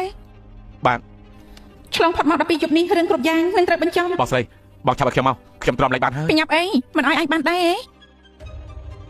នេះទើបចាប់ដើមផ្សាយក៏ផិតក្បត់ត្រូវចាប់បានទៅហើយឈិនជីឡាគ្មានខ្ញុំនាងបានតែសំជាមួយមង្គលការកពិតកពុកបែបហ្នឹងឯងលោកឈិញប្រពន្ធលោកត្រូវការឲ្យពួកខ្ញុំបញ្ចប់ការផ្សាយដែរទេខ្ញុំជឿប្រពន្ធរបស់ខ្ញុំនាងមិនធ្វើរឿងបង្កប់អីនឹងខ្ញុំទេឈិនជីឡាតែខ្ញុំមើលនាងខុសទៀតនេះជាដំណាក់កាលពិសោធន៍ខ្ញុំនៅមានក្តារឌីហ្សាញថ្មីទៀតអាចយកទៅទាំងអស់ទេឡោណាតែធ្វើស្អីហ្នឹងស្មានតែបានឃើញបំរាមទាំង18លទ្ធផលគ្រាន់តែសុទ្ធកណ្ដាស់អត់បានការទេត្បិតតែប្រុសម្នាក់នេះគ្មានទំនាក់ទំនងជាមួយនាងប៉ុន្តែនាងធ្វើរឿងលេបលោបែបហ្នឹងហើយលាក់ឈិញយានទៀតខ្ញុំយល់ថាមិនងាយស្រួលបែបហ្នឹងទេលោកឈិញមិញប្រពន្ធលោកកាន់ក្តាស់មួយគំនោថាជាសិទ្ធិពិសេសស្រាវជ្រាវថ្មីលោកដឹងថាជាអ្វីទេខ្ញុំក៏មិនដឹងដែរពេលនេះខ្ញុំទើបដឹងច្បាស់ថានាងចេះគូគំនោពីដំបូងលោកតាខ្ញុំរកឈិនជីឡានតែដោយសារហេតុអ្វីទៅខ្ញុំមើលទៅស្រីម្នាក់នេះប្រកាសជាមានបញ្ហាហើយលោកឈិញពេលនេះមើលទៅប្រពន្ធលោកពិតជាគួរឲ្យសង្ស័យណាថ្មីនេះលោកគ្រូរវល់រហូតហើយសុខភាពគាត់ក៏មិនសូវល្អប្រហែលដែរគាត់ព្រមចាក់ចេញទេបែបនឹងបន្តទៀតមិនមែនជាមិនជួបបាយទេឯងតាមខ្ញុំមកបងស្រីនេះគឺជាយិនសិនអាយុ30ឆ្នាំលេងជឿអាយុ500ឆ្នាំនេះថៃស៊ុយ1000ឆ្នាំថៃស៊ុយ1000ឆ្នាំលេងជឿ500ឆ្នាំខ្ញុំដឹងពីធីដេញថ្លៃកាលពីឆ្នាំទៅថៃស៊ុយម្ដងដែលមានអាយុជាង10ឆ្នាំលក់ចឹងក្នុងតម្លៃថ្លៃជាង200ម៉ឺនថៃស៊ុយ1000ឆ្នាំហើយណាក៏តម្លៃចាប់ពី1000ម៉ឺនដែរឬមួយឈិនចេញឡានពិតជាមិនធម្មតាពិតមែន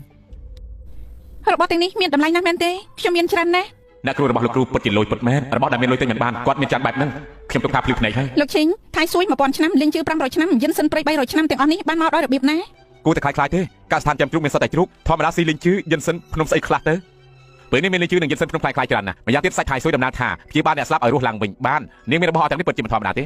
េមិនខុសទេរបស់ខ្លាំងខ្លាយកន្លះគីឡូតែប្រហែលយន់ប៉ុណ្ណោះមិនថ្លៃទេនេះគាត់តែជាអ្នកចាំជ្រូកមិនអាចមានលុយច្រើនបែបហ្នឹងទេខ្ញុំមើលទៅស្រីម្នាក់នេះពូកែសញ្ញាណាស់បន្តិចជាសិទ្ធិពិសេសស្រាវជ្រាវថ្មីបន្តិចលេងជឿ100ឆ្នាំខ្លាំងមើលទៅដូចជាមិនតំណងទាត់តែសោះជាយណាមើលទៅប្រពន្ធលោកប្រហែលជាមិនមែនកំពុងតែធ្វើរឿងល្មើសច្បាប់លោកឈិញខ្ញុំសូមបញ្ជាក់ទុកមុនបើជាទង្វើល្មើសច្បាប់ដាច់ខាតមិនលើកលែងឲ្យអ្នកល្មើសច្បាប់ណាទាំងអស់មិនអាចទេប្រពន្ធខ្ញុំមិនអាចធ្វើរឿងល្មើសនឹងច្បាប់បានទេនេះកំ pl ពេកហើយបាននិយាយទៅលេងជឿ500ឆ្នាំនេះចំណាយលុយទិញបានតែថៃស៊ុយ1000ឆ្នាំលើលោកនេះមិនប្រកាសថាមានលុយឲ្យទិញបានផងម្យ៉ាងទៀតពិតឬក៏អត់នោះក៏មិនទាន់ប្រកាសដែរនេះឯងកំពុងតែមើលស្អីសើចច្បាយខ្លាំងម្ល៉េះលោកតារបស់ឲ្យសុខភាពគាត់ខ្លោចទៅប៉ាមើលនេះសិនទៅនេះគឺជាការចាប់ផ្សាយទី1នៃថ្ងៃនេះនិយាយអំពីមើលដៃគូមានអាចកំបាំងលុយលាក់គ្នាឬក៏អត់ហើយលទ្ធផលប្រពន្ធប្រុសម្នាក់នេះក្នុងផ្ទះគឺមានលាក់ថៃស៊ុយខ្លាំងហើយនឹងលេងជឿយិនសិន100ឆ្នាំថែមទៀតផងថៃស៊ុយយើងធ្វើពេទ្យ10ឆ្នាំមកហើយធ្លាប់ឃើញថៃស៊ុយតែ2ដងតែប៉ុណ្ណោះអាយុកាលត្រឹមតែប្រហែល100ឆ្នាំទេពិតជាមិនខុសទេម្យ៉ាងទៀតត្រឹមតែជាអ្នកចិញ្ចឹមជ្រូកនៅថាថៃស៊ុយ1000ឆ្នាំស្អីទៀតទៅថៃស៊ុយ1000ឆ្នាំបើពិតជាមានថៃស៊ុយ1000ឆ្នាំមែនប៉ាអាចជួយលោកតារបស់ឯងបានហើយថៃស៊ុយពិតជាថៃស៊ុយមែនហើយជាថៃស៊ុយ1000ឆ្នាំទៀតផងប៉ាមើលខុសទៀតហ្នឹងឲ្យលឺឡើងទៅឲ្យតែមើលទៅនៅកន្លែងណាប៉ាចង់ទៅមើលខ្លួនឯងនៅផ្ទាល់នោះខ្ញុំសង្ស័យថាអ្នកចិញ្ចឹមជ្រូកនេះប្រហែលជាកំពុងលក់ថ្នាំអីហើយខ្ញុំយល់ថាពួកយើងគួរតែឆែកមើលតាមច្បាប់ទៅហើយម្យ៉ាងទៀតការចាញ់ឈ្នះប្រកួតលើកនេះគួរតែដឹងច្បាស់លាស់ហើយគេគួរតែដាក់ខ្លួនចេញថៃស៊ុយ1000ឆ្នាំលេងជឿ100ឆ្នាំពិតជាព្រេះផ្ដាស់ពិតមែនហើយខ្ញុំនៅស្មានថាឈិញឡានម្នាក់នេះមានតែតទៅជាមួយតកាយធំអីទៀតផងគួរឲ្យសំណើចពិតមែនបងស្រីនៅមានរឿងមួយទៀតនេះលោកគ្រូឲ្យខ្ញុំយកឲ្យបងអញមើលកន្លែងប៉ុណ្ណឹងលែងមានកន្លែងលាក់ហើយលើកក្រោយបើមានទៀតអញទុកនៅកន្លែងអញសិនទៅជួយទុកឲ្យខ្ញុំផងណាបាទ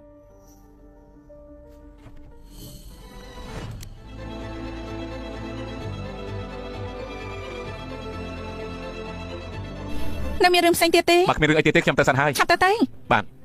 ខ្ញុំទៅកសិដ្ឋានចិញ្ចឹមជ្រូកលោកស្រីឈិញចេញពីផ្ទះហើយ ពិធីករមិននេះខ្ញុំឃើញឈិនជីងឡានបានយករបស់អ្វីចូលទៅក្នុងថែបទៀតផងហើយលឹបលោមិនឲ្យគេឃើញមិនអាចដាក់កាមេរ៉ាក្នុងបន្ទប់នេះបានទេ មិនខុសទេកម្មវិធីពួកយើងមិនអាចដាក់កាមេរ៉ានៅកន្លែងផ្ទាល់ខ្លួនទេប៉ុន្តែពួកយើងនៅមានអ្នកស៊ើបអង្កេតឯកជនទៀតលោកឈិញប្រពន្ធលោកធម្មតាទៅកសិដ្ឋានចិញ្ចឹមជ្រូកចំណាយពេលយូរប៉ុណ្ណា យ៉ាងហោចណាស់ក៏5ម៉ោងដែរ រយៈពេល5ម៉ោងគ្រប់គ្រាន់អាចឲ្យពួកយើងចូលក្នុងផ្ទះលោកឈិញស៊ើបអង្កេតបាន ស៊ើបអង្កេតហូហាត់ពេកឲ្យទៅដឹង លោកឈិញរឿងនេះដំបងត្រូវមានដំណប់ជាប់លោកក៏ដូចគ្នាត្រូវចូលរួមដំណាក់កាលទាំងអស់ មិនចឹងពួកយើងទៅមើលទាំងអស់គ្នាទៅលោកប្រហែលជាមិនប៉ះពួកតែមួយជាមួយប្រពន្ធលោកទៀតដឹងធ្វើចោលមានចិត្តរអៀសមិនហ៊ានឲ្យពួកខ្ញុំទៅមែនទេ លោកឈិញបើលោកមិនចង់ពួកយើងអាចបញ្ឈប់សកម្មភាពបន្តទៀតបាន មើលទៅ100ម៉ឺននេះលោកយកមិនបានទេលោកឆាប់ដកខ្លួនចេញទៅពិធីករតើគិតយ៉ាងម៉េច ចាំបន្តិចលោកចៅកាមេរ៉ាខាងក្រៅឆាកពួកយើងប្រពន្ធលោកដូចជាមានបញ្ហាកើតឡើង ប្រពន្ធខ្ញុំមានបញ្ហាអ្វីកើតឡើងនេះគឺជាក្មួយស្រីរបស់អ្នកគ្រប់គ្រងក្រុមហ៊ុនហិរញ្ញវត្ថុទី1ហើយក៏ជាចៅស្រីសាគ្រីម សូមមើលអេក្រង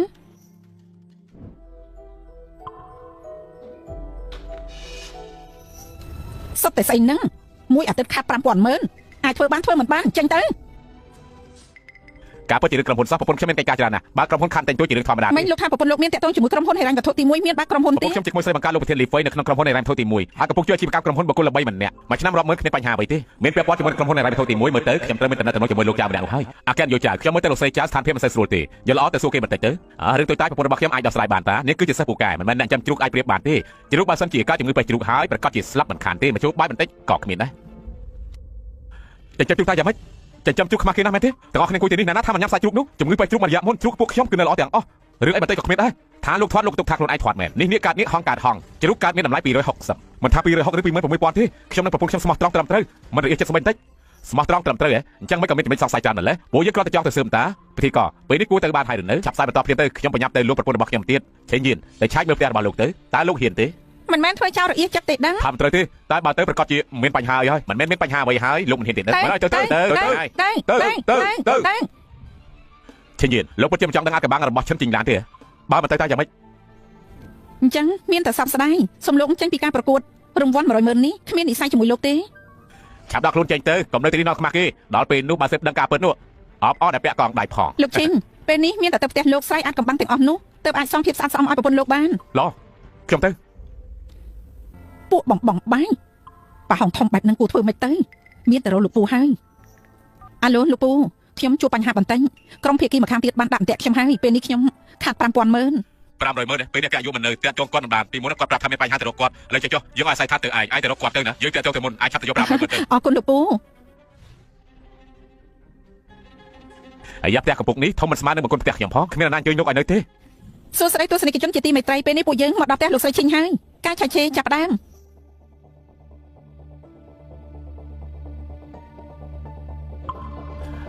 ត្រង់នេះ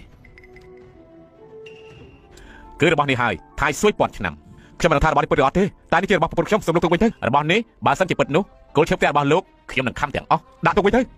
ៅអ្នកចាំជ្រូកលោកខឹងមែនទេកន្លែងអន់បែបនេះជាខ្ញុំមកខ្ញុំមិនមកដែរថៃស៊ុយពាន់ឆ្នាំនេះคล้ายៗទេបើប្រពន្ធលោកលក់ថៃស៊ុយคล้ายៗវិញមានផោះតាំងធ្វើបាបមនុស្សនោះលោកចង់ធ្វើអីសុទ្ធតែរបស់ធ្វើបាបមនុស្សទុកវាធ្វើស្អីទៅមែនហើយពិធីករខ្ញុំមើលតែនាងចាប់ផ្ដើមប្រឹងប៉ូលីសហើយមែនទេការឆាច់ឆេរមិនមែនដើម្បីបំផ្លាញទេឆាប់រឿងរបស់ទាំងអស់ទុកវិញភ្លាមជាយឺណាលោកពិតជាមិនដឹងរឿងប្រពន្ធរបស់លោកលក់វត្ថុបើคล้ายៗទេតើពិតមែនទេឬឡាប់ភ្លាមតោះឆាប់ទៅថៃស៊ុយពាន់ឆ្នាំនេះមិនអាចឲ្យគេទៅដល់បានមុនឡើយឆាប់ទៅអ្នកចិញ្ចឹមជ្រូកម្នាក់ហ៊ានមកជឿយើងផងអីចាំបានវិញមែនទេបានហើយលុតជង្គង់សុំបោយើងភ្លាមទៅជាយឺអ្នកប្រចាំមានតែតក្រុមហ៊ុនហិរញ្ញវត្ថុទី1អាចចិត្តចាសិនទៅមិនលុតជង្គង់ហ៎ល្អណាស់ធ្វើបាបគេខ្លាំងពេកហើយនេះឯងហ៊ានវាយយើងផង អ្នកទាំងពីរឈប់ទៅ អ្នកចាំជ្រូកឯងហ៊ានវាយយើងពេលរបស់យើងស្លាប់ទាំងមកឯងម្នាក់មួយម៉ាត់ក៏ឯងអាចស្លាប់បានដែរ ពេលនេះក្នុងអ៊ីនធឺណិតមានប្រជាជនច្រើនកំពុងជេរលោកការគ្រប់គ្រងលោកធ្លាក់ចុះហើយលោកណាន សុទ្ធតែជាពួកគ្នាភ្នែកពួកឯងសំមុខហើយតែធ្វើជាកសិករជាន់ទាបយើងនឹងឲ្យពួកឯងបានឃើញថាពួកឯងទាំងអស់គ្នាសំតែនៅក្រោមបានជើងរបស់យើងទេហើយយ៉ាលោកចៅឈប់បាយទៅមុខចេញឈាមហើយណាហើយអាចចង្រៃយើងពឹងលើមុខស៊ីបាយទេនេះ អេលោកចៅលោកវាអ្នកផ្សេងបំផ្លាញទ្រព្យសម្បត្តិតាមចិត្តត្រូវសងលុយ សងលុយហ៎ចង់បានលុយមែនទេ10000នេះសងសម្រាប់ឆ្នាំខ្លាយៗរបស់ឯងទាំងអស់ដែលសល់ទៀតផងនៅហ៊ានសម្រាប់យើងទៀតអេលោកចៅកុំធ្វើប្រទេសប្រដា ម្នាក់ឈើឆៅម្នាក់គ្មានសមត្ថភាពកម្មវិធីលើកនេះខ្ញុំទើបជាអ្នកឈ្នះវគ្គចុងបញ្ចប់លុយឆ្នាំខ្លាយៗមិញនេះយើងបានសល់ហើយ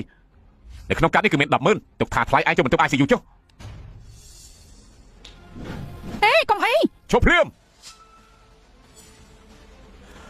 ខ្ញុំបាទថងទើសូមជួបលោកឈីង ខ្ញុំបាទថងទ័រសូមជួបលោកឈិញ បែរទេវតាទី1នៅតាស៊ីលោកខាងទ័រ លោកឈិញលោកមិនអីទេបែរទេវតាថងទ័រនាងថាមែនគឺមែនហើយមែនទេជាគាត់មែននៅក្នុងទូរទស្សន៍ខ្ញុំធ្លាប់ឃើញគាត់ លោកខាងទ័រជាអ្នកឃើញក្បាលមិនឃើញកតុយស្មានមកដល់ថាថ្ងៃនេះអាចបានជួបលោកដោយផ្ទាល់សោះជាកិត្តិយសធំធេងណាស់ អាយ៉ាបែរទេវតាខាង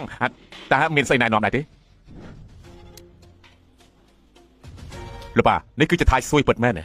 នេះតើយើងត្រូវពិនិត្យមើលសិនដែរ បែរទេវតាខាងថ្ងៃនេះលោកដើម្បីថៃស៊ួយ របស់នេះคล้ายៗទេប្រាដើម្បីកុហកគេឯងមិនខុសទេគឺរបស់คล้ายៗគ្មានតម្លៃទេពួកអាចស្អីគ្មានចំនួនក្រោយមិនដឹងអីបើនេះគឺជារបស់ពិតដឹងថាវាមានតម្លៃប៉ុណ្ណាទេអាយ៉ាមិនអាចជារបស់ពិតបានទេបែរទេវតាលោកមើលផ្ទះបាក់បែកទាំងអស់នេះទៅហើយម្យ៉ាងទៀតនេះគឺជាផ្ទះអ្នកចិញ្ចឹមជ្រូកនៅតាមស្រុកស្រែតែប៉ុណ្ណោះទេជាញៀនរបស់នេះគឺខ្ញុំសង 10000 គឺចាំពេកហើយវាបំបាក់ទាំងរបស់ឯងទៅគួរសមជាញៀនចាយឈើនិយាយត្រូវរបស់នេះគឺคล้ายៗទេយើងសូមដាស់តឿនឯងอย่าលេងជឿពិតជាលេងជឿ500ឆ្នាំពិតមែនពិតជាលេងជឿ500ឆ្នាំពិតមែន បែរទេវតាខាងលោកប្រកាសទេណែស៊ីបាយទេណែស៊ីបាយណែមិនខុសទេខ្ញុំភ្លក់តែមួយម៉ាត់តូចពេលនេះពេញតែទាំងខ្លួនពោពេញតែដល់កម្លាំងពីមុនខ្ញុំក៏ធ្លាប់ភ្លក់លេងជឿ200ឆ្នាំដែរខុសឆ្ងាយពីមួយនេះខ្លាំងណាស់លោកប៉ានិយាយបែបហ្នឹងថៃស៊ុយនេះពិតជារបស់ពិតមែន 90% សុទ្ធតែជារបស់ពិតនៅសល់យកទៅពិសោធន៍បន្តិចសិនលោកឈិញថ្នាំស្មៅនៅលើដីនេះតើអាចលក់បានទេខ្ញុំព្រមឲ្យ 500,000 ណាមិនយ៉ាងណាទៅលោកយល់ខុសស្អីទេដឹងចោលឈើបែបទេថ្នាំទាំងអស់នេះគឺសុទ្ធតែជារបស់ពិតឲ្យមុននេះឲ្យ 10000 សូម្បីតែរឹសយិនសិនមួយនេះក៏ទិញមិនបានផងតើលោក20អ្នកណានឹងយិនសិន 10000 នេះ 10000 តម្លៃ 100,000 ឡើងចាឈើឲ្យស្ដាប់ឮហើយនៅឲ្យបំផ្លាញរបស់ទាំងអស់នេះតើគិតសងយ៉ាងម៉េចទៅនិយាយតែប្រាស់កុំយល់ថាមានលុយអាចស្រួលធ្វើបាបនោះប្រពន្ធរបស់យើងគឺជាមនុស្សក្នុងក្រុមហ៊ុនហិរញ្ញវត្ថុទី1អ្នកគ្រូនៅផ្ទះទេរបស់ខ្ញុំយកទៅសិនហើយអូនសំឡាញ់មិនបាច់អូនមកទីនេះលោកប្តីមនុស្សច្រើនណាស់ធ្វើអីហ្នឹងខ្ញុំរកគ្រូរបស់អគ្គនាយកតើគ្រូស្អីពួកខ្ញុំឲ្យខ្ញុំរកគ្រូរបស់អគ្គនាយកយកលុយអ្នកគ្រូប្រាប់ថាបើគាត់មិននៅទេឲ្យខ្ញុំយកទៅសិនយកលុយហ៎នាងចង់ថានៅក្នុងនេះគឺសុទ្ធតែជាលុយតើពិតមែនទេអូនសំឡាញ់តើអូនយកខុសស្អីទៀតហ្នឹងក្រុងនេះគួរតែដាក់នៅគៀនចោលទៀតហ្នឹង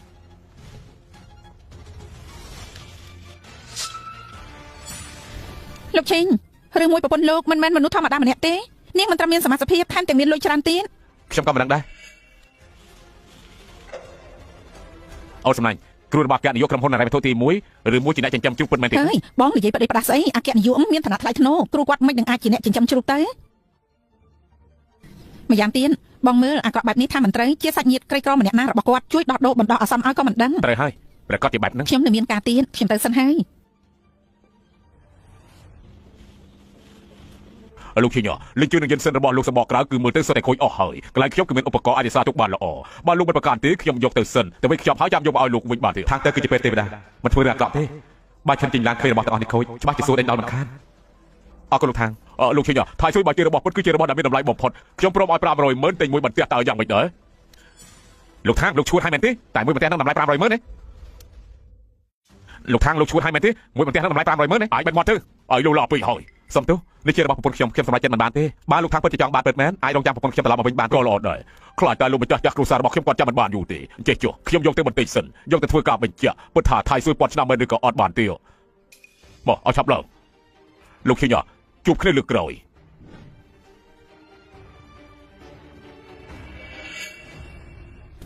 លោកឈិញប្រពន្ធលោកពិតជាទេវតាអាចកំបាំងទេវតាអាចកំបាំងស្អីទៅនាងមិនដែលលើប្រពន្ធខ្ញុំនិយាយទេប្រពន្ធរបស់គេការពិតមិនអាចជាគ្រូរបស់អគ្គនាយកក្រុមហ៊ុនហិរញ្ញវត្ថុទី1ទេមិនខុសទេពិធីក៏កាលពីមុនខ្ញុំចេញឡានលឹបលោចូលក្នុងបន្ទប់នេះក្នុងនោះប្រកាសជាខ្ញុំគិតថាប្រហែលជាមានបញ្ហាអ្វីកើតឡើងហើយមិនណាទេខ្ញុំជឿប្រពន្ធខ្ញុំនាងគឺជាជារៀនដែលគោរពច្បាប់ណាស់ទោះជាមានរឿងអ្វីលាក់បានខ្ញុំក៏មិនមែនជាមនុស្សកុហកដែរទស្សនិកជនទាំងអស់គ្នាកម្មវិធីពួកយើងដំណើរការដល់ដំណាក់កាលនេះយូរទៅកាន់តែអស្ចារ្យបន្តមកទៀតពួកយើងនឹងបន្តឆែកទៀត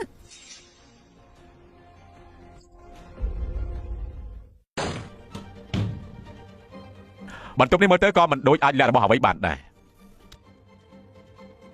ខ្ញុំចាំបានថាការណត់ដូចជាកាន់សៀវភៅមួយក្បាលប្រកាសជានៅជ្រុងណាមួយហើយឆាប់ទៅរកទៅ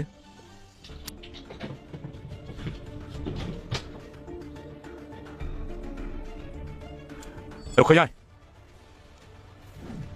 តើនេះជាស្អីទៅជាវិញ្ញាបនបត្រកិត្តិយសវិញ្ញាបនបត្រកិត្តិយសលោកដាប់ប្រទេសមិនយ៉ាងណាទៅត្រឹមតែជាអ្នកចាំជួបម្នាក់មិនយ៉ាងណាមានរបស់នេះទៅឲ្យលឿនបើកម្រាលពុកទៅឈិនចេញឡានតើនាងមានសមាជិកជាអ្វីទៅទស្សនិកជនទាំងអស់គ្នាក្នុងផ្ទះអ្នកស្រីឈិញពួកយើងរកឃើញវិញ្ញាបនបត្រកិត្តិយសលោកដាប់ប្រទេសលាក់នៅក្រោមពូកតើមានអាចកំបាំងអ្វីប្រហែលដល់ពេលពួកយើងបកស្រាយអាចកំបាំងពិតប្រាកដហើយលោកឈិញ លោកត្រៀមប្រឈមមុខនឹងការបកស្រាយអាចកំបាំងទាំងនេះហើយនៅ លក្ខណៈក្រោមពុកប្រកាសជារបស់ដែលមិនអាចប្រើពីបានហើយអ្នកចិញ្ចឹមជ្រូកមើលច្បាស់ទៅប្រពន្ធឯងផាត់ក្បត់ឯងតើមានលក្ខរូបថតអ្នកផ្សេងដែរឬក៏ទេ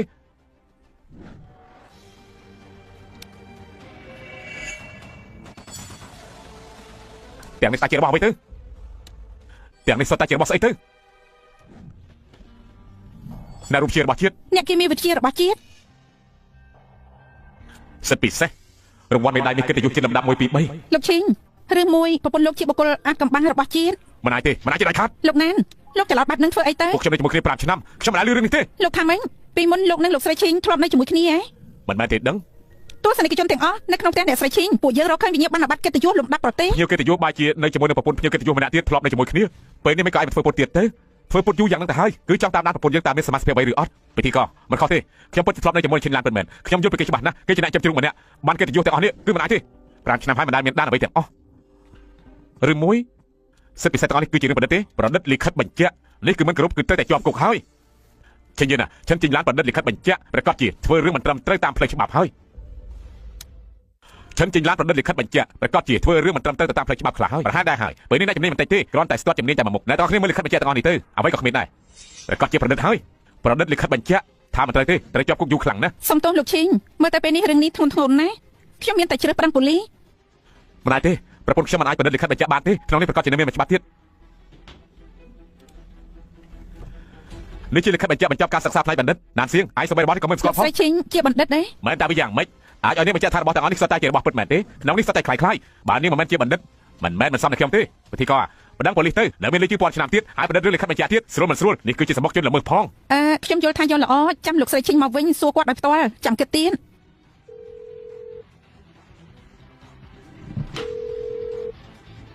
ប្រហែលជាកំពុងតែរវល់ហើយបន្តិចទៀតចាំខ្ញុំខលទៅនាង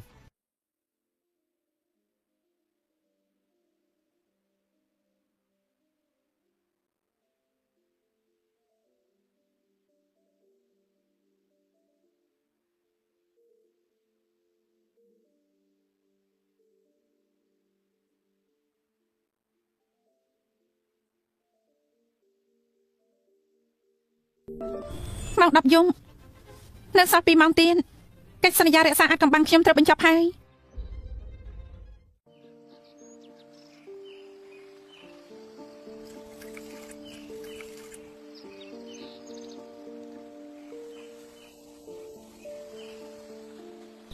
ប៉ាលោកតាទួនពូទី 2 ពូទី 3 ឈិនជីងឡើងខ្ញុំសម្រាប់ភារកិច្ចហើយធ្វើបានហើយស្មោះត្រង់អសរពីនេះ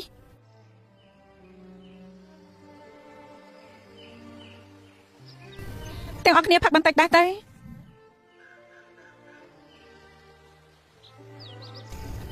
ដូនតានៅឋានលើកូនចៅអកតញ្ញូឈិនជីងឡានជូនទាំងអស់គ្នាប៉ា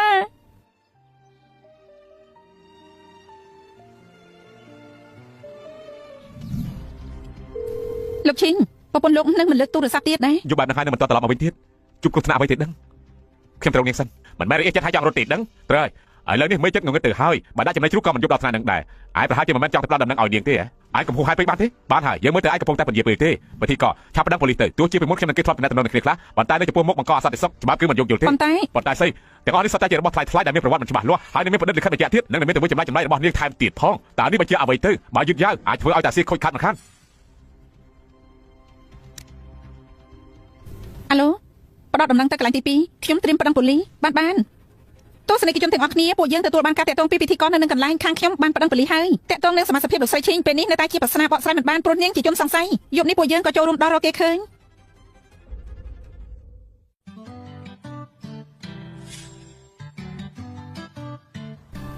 សារដែលសៀងយកមកមិនក៏ធ្ងន់ក្បាលម្លេះទូរស័ព្ទខលចូលច្រើនដងហើយណែចុះទៅវិញចាំនិយាយទៀត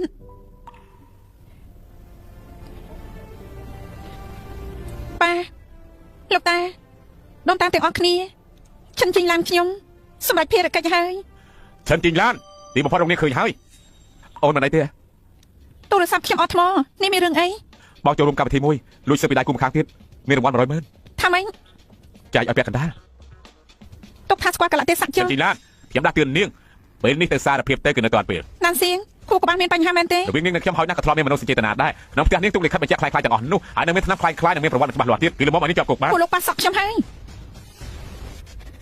ពួកលោកប៉ាសក់ខ្ញុំហើយ ត្រូវហើយអ្នកចាំជ្រូកពួកយើងបានប្តឹងប៉ូលីសរួចទៅហើយប៉ូលីសទៀតមកដល់ហើយមិនតែជាអូនទៅមុនទៅបងផ្ដាច់ផ្លូវឲ្យអូនបងនាំរឿងឲ្យអូនបងទទួលខុសត្រូវចំពោះអូន មិនបាញ់ខ្ចីទូរស័ព្ទបន្តិចតាចាក្រែងថ្ងៃនេះត្រៀមអំណោយជូនខ្ញុំម៉េទីនេះមានអ្នកប្តឹងប៉ូលីសចាប់ខ្ញុំឲ្យពេលលោក10នាទីមកទីនេះលោកស្រីឈីងសុំទោសត្បិតពួកយើងជាស្រីដូចគ្នាតែនាងធ្វើខុសខ្ញុំមិនអាចដោះលែងទេឈិនចេញឡានខ្ញុំមួយជាតិនេះមិនធ្វើខុសទេផ្ទុយទៅវិញមានអ្នកធ្វើខុសបន្តិចសុទ្ធតែត្រូវទទួលការដាក់ទោសលោកស្រីឈីងមានន័យថាម៉េចទៅ ចេញឡានបើកុំដោយសារនាងខ្ញុំក៏មិនអាចត្រូវក្រុមហ៊ុននៃរ៉ាមធូទី1កាត់ឈ្មោះខ្ញុំដែរថ្ងៃនេះនាងចាប់ក្នុងដៃខ្ញុំហើយទុកថានាងសួយហើយ បែកគ្នាស្គាល់ចរិតមនុស្សទីឲ្យឡើងទំនុំតែមិនឡើង នៅមកផ្ទះរលឹកទៀតតាពិតមែនទេថ្ងៃនេះខ្ញុំផ្ទះនាងអត់ភ្ញាក់ខ្លួននាងមិនមែនឯងអាចប៉ះពាល់បានទេអាឡិតយើងមើលឯងទៅភ្នែកយូរហើយគីអាចចង្រៃហ៊ានបាយយើងផង បានហើយមិនចាំបាច់ទេ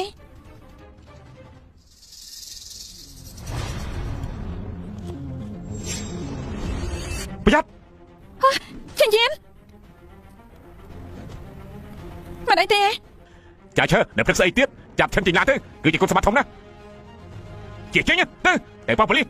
ឡើងខ្ញុំដឹងថាបានខ្ញុំត្រូវលះបង់អ្វីទេ ឈិនចេញឡានពេលនេះនៅធ្វើកិច្ចការដល់ណាទៀត ឡើងដៃ ស្រីចង្រៃយើងពឹងនឹងមុខរកបាយស៊ីនាងឃើញបាយមុខយើងផងអីជប់ព្រាម ប្រមុខភាពខាងជើងពិតជាប្រមុខភាពខាងជើងមែន សម្បីតែប្រមុខខាងជើងក៏ភ្ញាក់ផ្អើលដែរស្រីចង្រៃនាងអាចស្លាប់មិនខានទេម្នាក់នេះក្រៅជាអ្នកសិក្សាលំដាប់ខ្ពស់ឡើងទៅទទួលទៅហើយ បុគ្គលសំខាន់មកហើយឈិនជីងឡាននាងប្រហែលមិនមែនជនល្មើសទេ ស្ ដឹង រីចង្រៃថ្លែងសារនាងឯងមកដល់ហើយ មើលទៅជាថ្ងៃសារឯងទេ ប្រមុខដឹកនាំមិនបានទេលោកមក អ្នកសិក្សាឈិនលោកមនុស្សពិតស្និទ្ធស្នាលជាងក្នុងទូរទស្សន៍ទៀត ពួកយើងពិតជាមកដោយសារឈិនជីងឡានមែនអូឈិនជីងឡានគេនៅទីនេះហើយពួកខ្ញុំចំណាយកម្លាំងច្រើនខ្លាំងណាស់ទើបគាត់នាងបានមិនខុសទេឆាប់ចាប់នាងភ្លាមទៅពួកអីចាប់ទៅឆាប់ចាប់ទៅពួកលោកគ្មានតែការចាប់ខ្លួនមិនអាចចាប់គេតាមពើចិត្តបានទេណាអាយប្រមុខដឹកនាំតើលោកចាប់ខ្ញុំធ្វើអីឈិនជីងឡានគឺនៅខាងនោះតើគឺយើងមកចាប់ឯងនឹងហើយប្រមុខដឹកនាំតើលោកមានន័យថាយ៉ាងម៉េចទៅពួកចំនួនក្រោយលើងងខ្លៅបើជាហ៊ានលឺលួសលើអាវុធសំខាន់របស់ជាតិ អ្នកសិក្សាឈិនប្រមុខដឹកនាំឡើងនេះរឿងវាយ៉ាងម៉េចអាវុធសំខាន់របស់ជាតិជាអ្នកណាឈិនជីងឡានណា តើពួកឯងមានតែថារំខានអ្នកណាដែរទេដើរទៅមុខបើភ្លេចមើលឲ្យធំទៅ ឈិនវួយគួរ30ឆ្នាំមុនពលីដើម្បីជាតិឈិនចំគួរ5ឆ្នាំមុនពលីដើម្បីជាតិឈិនជាហុងឈិនខៃសៀនឈិនអាយមីងទាំងអស់នេះសុទ្ធតែជាអ្នកពលីដើម្បីជាតិអ្នកក្លាហានពលីដើម្បីជាតិ មិនខុសទេគ្រូសាឈិនគ្រប់ចំនួនស្មោះត្រង់ដើម្បីជាតិតែពួកឯងទាំងអស់គ្នាបានធ្វើអ្វីខ្លះទៅឈិនជីងឡានជាអាវុធរបស់ជាតិស្ថិតក្នុងកំឡុងរក្សាអាថ៌កំបាំងដើម្បីប្រទេសរួមចំណាយប្រយោជន៍ជាតិ98ខដើម្បីយោធាផ្ដល់ជំនួយដល់ធំដើម្បីរាជគឺដោះស្រាយជំនួយរាប់ពាន់ម៉ឺនហើយនេះក៏ទទួលមេដាយកិត្តិយសខ្ពស់បំផុតលំដាប់ជាតិតែម្ដងទៅទាំងអស់គ្នាប្រុងគ្រប់អ្វីក៏ខ្លាចជាបែបហ្នឹងឈិនជីងឡានត្រឹមតែជាអ្នកចាំជួងតែប៉ុណ្ណោះទេពិតជាល្ងងខ្លៅតែចាំជួងគ្រាន់តែជាការស្រាវជ្រាវវាក់សាំងប្រឆាំងនឹងពេជ្រជ្រូកប្រភេទថ្មីមួយផ្នែករបស់នាងតែប៉ុណ្ណោះវាក់សាំងនេះបានសាកល្បងប្រើរួចហើយគឺទទួលស្វាគមន៍យ៉ាងធំធេងណាស់បានចឹងរបស់នៅក្នុងផ្ទះរបស់នាងគឺបុគ្គលល្បីឈ្មោះទូទាំងពិភពលោកឲ្យឈិនជីងឡានមិនអាចទេនេះគឺខ្លាយគឺខ្លាយទេ តាមឡើយខ្ញុំថាចាំរៀបការរួចកិច្ចសន្យារក្សាអាថ៌កំបាំងដល់កំណត់នឹងប្រាប់លោកស្មានមិនដោះលោកខ្លួនឯងលាក់មិនចិត្តលេចចេញកន្ទុយ អញ្ចឹងតើគេយកក្រុមហ៊ុនរ៉ៃធូទី គេ 1 ហៅខ្ញុំថាគ្រូ គ្រូ លោកពូខ្ញុំឲ្យខ្ញុំមករកគ្រូរបស់អគ្គនាយកយកលុយគ្រូប្រាប់ថាបើគាត់មិននៅឲ្យខ្ញុំយកទៅសិន ជីងឡានហេតុអីអូនមិនប្រាប់បងបើអូនឆាប់ប្រាប់បងបន្តិចយកបងប្រកាសជាមិនបាយជាមួយអូនទេ ណានសៀងមកលោកនេះធំមែន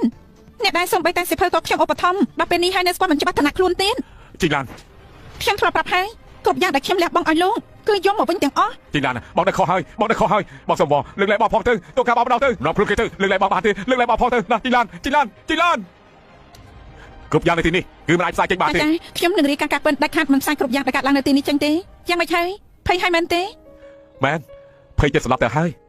លោកតាមិនចំណាយទេដល់ឲ្យខ្ញុំរកខ្ញុំជីងឡានគ្រួសារខ្ញុំទាំងមូលសត្វតែការពារប៉ុន្តែស្រីម្នាក់មិនអាចរឹងមាំបែបនេះបានទេ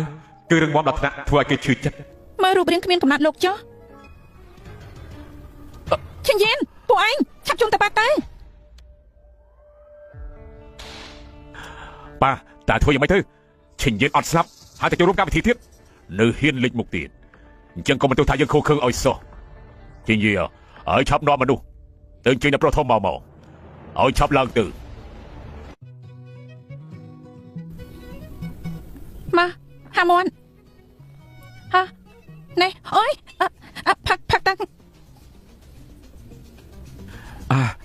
លោកស្រីឈិញនេះអូនមើលថែបងឬក៏ចង់មកសម្ដាប់បងទេ មិនខ្លាំងបែបហ្នឹងទេកុំចេះតែពាំងមុខខ្ញុំ បងការពីប្រពន្ធបងសំហេតុផលហើយតា យ៉ាលោកហៅរត់មាត់មែន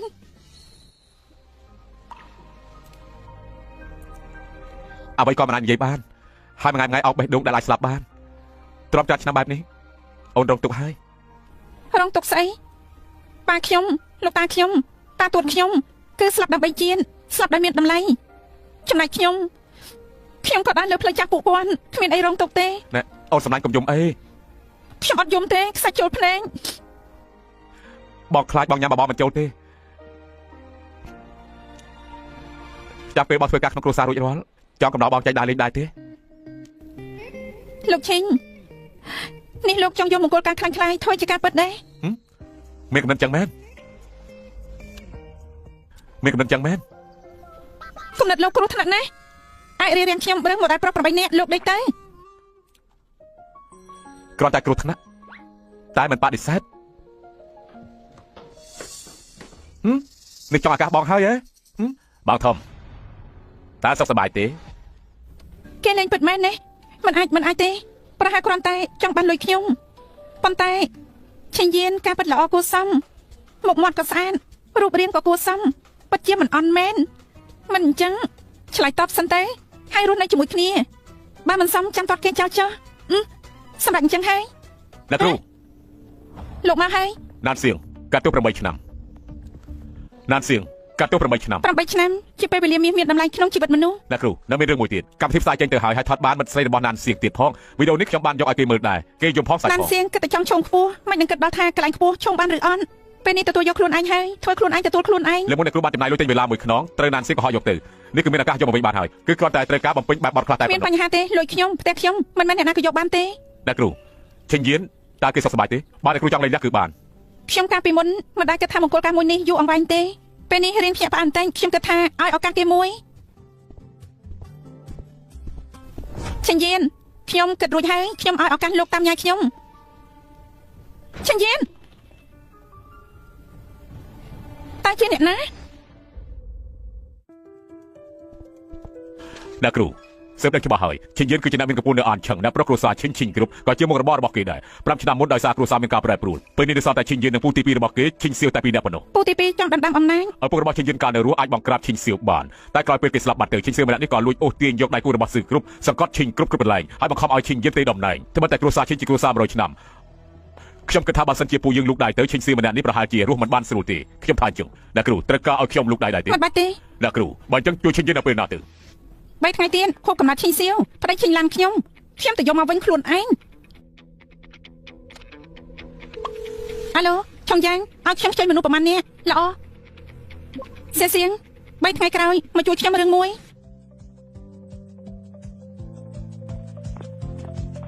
សុំទោសផងដែលតែមិនដល់សុំទោសណា អបប្រមុខគ្រួសារឈិញខូបកំណត់លោកមនុស្សមកមិនតិចទេ មិនមែនហើយមានតែលោកឈិញទេដែលធ្វើឲ្យពួកខ្ញុំបានភ្លឺភ្នែកមិនមែនបែបនឹងទេលោកឈិញលើថាឈិញយានត្រឡប់មកវិញហើយមែនទេលោកឈិញលើថាឈិញយានត្រឡប់មកវិញហើយមែនទេរឿងនេះមក7នាយប់នេះអ្នកទាំងអស់គ្នាប្រកាសជាបានដឹងមិនខានគ្រួសារឈិញមើលទៅនៅតែឈិញសៀវជាអ្នកសម្រេចដល់ គួរស្ដាយឈិញយានប្រៀបនឹងពូទី2គេមានចិត្តសប្បុរសជាង រឿងរបស់ឈិញយានតែយ៉ាងម៉េចទៅហើយប៉ាទុកចិត្តចុះខ្ញុំរកនោះគឺជាគ្រូសណ្ដាំកម្រិតកំពូលបំផុតយប់នេះខ្ញុំនឹងឲ្យឈិញយាននៅចំពោះមុខគ្រប់គ្នាសញ្ញាកិច្ចសន្យាផ្ទៃភាគហ៊ុនមិនខានទេចាប់ពីថ្ងៃនេះទៅប៉ាគឺជាប្រមុខរបស់គ្រួសារឈិញតែម្នាក់គត់ រឿងនេះអាចធ្វើបានល្អណាស់ចាំដល់រឿងនេះចប់ហើយយើងនឹងយកសាខាទាំងប្រមាណក្រៅពីឈិញសឺគ្រប់បំបីដាក់ឈ្មោះរបស់ឯងហើយចាប់ពីថ្ងៃនេះតទៅគ្រួសារឈិញពួកយើងគឺជាមិត្តនៅអានឆឹងនេះជាមិនខានបាទត្រូវហើយឥឡូវឈិញយានចូលចិត្តលេងល្បីខ្លាំងណាស់ត្រូវតែប្រយ័ត្នបន្តិចទើបបានណាបាទ ស្វាគមន៍អ្នកទាំងអស់គ្នាដែលចូលរួមកម្មវិធីខុបកំណត់ប៉ាខ្ញុំនៅយប់នេះគឺខុបអាយុ60ឆ្នាំរបស់ប៉ាខ្ញុំក្នុងពេលតែមួយនៅមានរឿងសំខាន់មួយទៀតយើងគេទៅយុទ្ធទាំងអស់គ្នាសុទ្ធតែបានដឹងហើយក្រោយពេលបងប្រុសខ្ញុំស្លាប់ទៅឈិញសឺគ្រប់យើងជាក្រុមហ៊ុនដ៏ធំសុទ្ធតែឈិញយានក្មេងម្នាក់នេះដោះស្រាយតែក្មេងមានអាយុតិចចរិតមិនសូវនឹងថឹងប្រមាណហើយគេមិនមាត់មិនកគេក៏បានចាក់ចេញពីក្រុមហ៊ុនរយៈពេល3ខែលោកឈិញសឺគ្រប់មានលោកទើបដោះស្រាយបានល្អមែនទេ មិនហើយយកគ្រប់គ្នាសុទ្ធតែដឹងហើយតើឥឡូវឈិញយានគឺខ្ញុំមើលតាំងពីតូចដល់ធំហើយចំពោះរូបគេក៏បានដឹងពីរឿងនេះដែរខ្ញុំចំពោះឈិញសឺគ្រប់ប្រឹងអស់ពីសមត្ថភាពដូច្នេះថ្ងៃនេះខ្ញុំមានរឿងធំមួយគឺចង់ប្រកាសឲ្យអ្នកទាំងអស់គ្នាបានដឹងអ្នកបន្តវេនឈិញសឺគ្រប់នោះគឺចិនចេញឡានមកដល់ ប្រពន្ធឈិញយានឈិនចេញឡានជូនពរពូទី2ប្រពន្ធឈិញយានឈិនចេញឡានជូនពរពូទី2 នេះជាណា ពូទី2 ខ្ញុំជាក្មួយភាសាពូកម្មវិធីដៃគូមកខាងទៀតរបស់ខ្ញុំស្អីនោះក្រែងល្បីណាស់តែពូមិនមែនមិនមើលទេដឹងឈិញយានរៀបការហើយហ៎ ឬតាំងពីពេលណាទៅបាទខ្ញុំមិនមើលទូរស័ព្ទ ពូ ទេ ទី2ជួបគ្នាលើកដំបូងមិនបានយកអំណោយមានតម្លៃមកទេ អំណោយបានយកមកទេមកធ្វើស្អីឆាប់ចេញទៅវិញភ្លាមទៅបើឆាប់ចេញទៅវិញទៅ មិនបានយកអំណោយថ្លៃមកជូនតែមិនមែនស្អីក៏មិនយកមកទេមួយនេះគឺជូនពូទី2 តើរបស់ស្អីនឹងនេះឈួតហើយ នេះជារបស់សំណប់ចិត្តដែលខ្ញុំយកបានបែបពិបាកណាស់ នេះប៉ុណ្ណោះក្មួយប្រសាមែនទេឆេងសៀវយើងមិនខ្វះអាវកញ្ចក់មួយនេះទេ ពូទី2នេះមិនមែនអាវធម្មតាទេ ពិតជាឈួតមែនហើយអាវរហ័យមួយក៏ហ៊ានយកមកដែរចាំមើលថាយើងដុតវាយ៉ាងម៉េច ដុតមិនបានទេ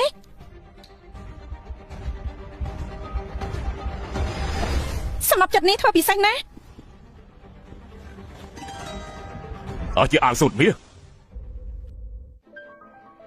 នេះជាអាវសូត្រមាស ព្រះអើយក្រែងនេះជារបស់ឪពុកឈិញយានប្រមុខគ្រួសារឈិញមុនតា សម្រាប់ចិត្តនេះគឺមានតម្លៃខ្លាំងណាស់ថារាប់រយលានក៏មិនហួសហេតុដែរបាត់ទៅច្រើនឆ្នាំមិននៅក្នុងដៃស្រីម្នាក់នេះទៅវិញ គឺឈិញយានឲ្យខ្ញុំពូទី2មិនស្រឡាញ់ទេហ៎ មិនមកទៅនេះគឺខ្លាយទេ ខ្លាំងតែនៅលើនឹងមាន DNA របស់ពូទី2ទៀត និយាយតែប៉ុណ្ណោះ ខ្លាំងឬអត់ពូទី2ពូប្រកល់ឈិញយានចេញមកនឹងដឹងហើយមិនឲ្យលោកឈិញយានមិននៅមិនទាន់មកទៀត សម្រាប់ចិត្តនេះគឺជារបស់សម្រាប់ចិត្តរបស់ប្រមុខគ្រួសារឈិញគ្រប់ចំនួនត្រូវភ្លើងមិនងាយឆេះទេត្រូវទឹកមិនងាយផុយបាទរបស់ខ្លាយៗមិននេះគូតែឆេះអស់ទៅត្រូវមែនហើយបាទតាធ្វើយ៉ាងម៉េចទៅខ្លាយប្រកាសជាខ្លាយដឹងដែរទេហើយរកគ្រូសណ្ដំម្នាក់នោះគ្មានបញ្ហាអ្វីទេគ្មានទេឆាប់ទៅបងធំរបស់ឯងមកព្រាមបាទឈិញយានមកដល់ហើយបាទបងធំមកហើយ អាយ៉ាពិតជាឈិញយានមែន គេពិតជាស្ម័គ្រចិត្តយកក្រុមហ៊ុនប្រកួតឲ្យពូទី2របស់គេជាអ្នកគ្រប់គ្រងពិតមែនយានមកនេះមកពូទី2ត្រូវការអីណាឲ្យលឿនទៅខាងប៉ារបស់ខ្ញុំភ្លាមទៅប្រាប់នោះគ្រប់គ្នាអាសំណប់ចិត្តគឺខ្លាយបងនឹងយកគ្រប់យ៉ាងរបស់ក្រុមហ៊ុនប្រកួតឲ្យប៉ាខ្ញុំគ្រប់គ្រងហើយភាគហ៊ុនក៏ប្រកួតឲ្យគាត់ដែរមកឆាប់មកនេះមកឆាប់ឡើងទៅមិនក៏មិនឆាប់ទៅទៀតលិតហើយរលៀមពេកហើយពូទីផ្ទៃតំណែងដាក់បន្តវេនថ្ងៃនេះត្រូវតែលិចចេញក្មួយប្រសាម្នាក់មកហើយនៅយកអាវសុតមាសមកឲ្យទៀតមកឆាប់ប្រាប់អ្នកគ្រប់គ្នាទៅអាសំណប់ចិត្តនេះពិតឬក៏ខ្លាយទេហើយឆាប់និយាយប្រាប់ពួកគេទៅគឺពិតមិនចឹងតែខ្ញុំប្រាប់គេថាខ្លាយយិនឲ្យសុតមាសនៅឡើយទេមិនឆាប់ប្រាប់ពូទី2បើកុំតែក្មួយប្រសាមានអ្នកខ្លាំងពូទី2វិញធ្វើឲ្យខូចរបស់ល្អបាត់ទៅហើយណា ឈិញយានមកនេះ មើលទៅកូនប្រុសរកគ្រូសណ្ដំពិតជាមិនអន់ពិតមែនអីឈិញយានថ្ងៃនេះអ្នកមកទីនេះសុទ្ធតែជាអ្នកពិភពជំនួយឲ្យប្រកួតក្រុមហ៊ុនឲ្យយើងគ្រប់គ្រងយកភាគហ៊ុនផ្ទេឲ្យយើងទាំងអស់តើរឿងនេះពិតឬក៏ខ្លាយអាចនិយាយប្រាប់ពួកគេទាំងអស់គ្នាទៅមើលគឺ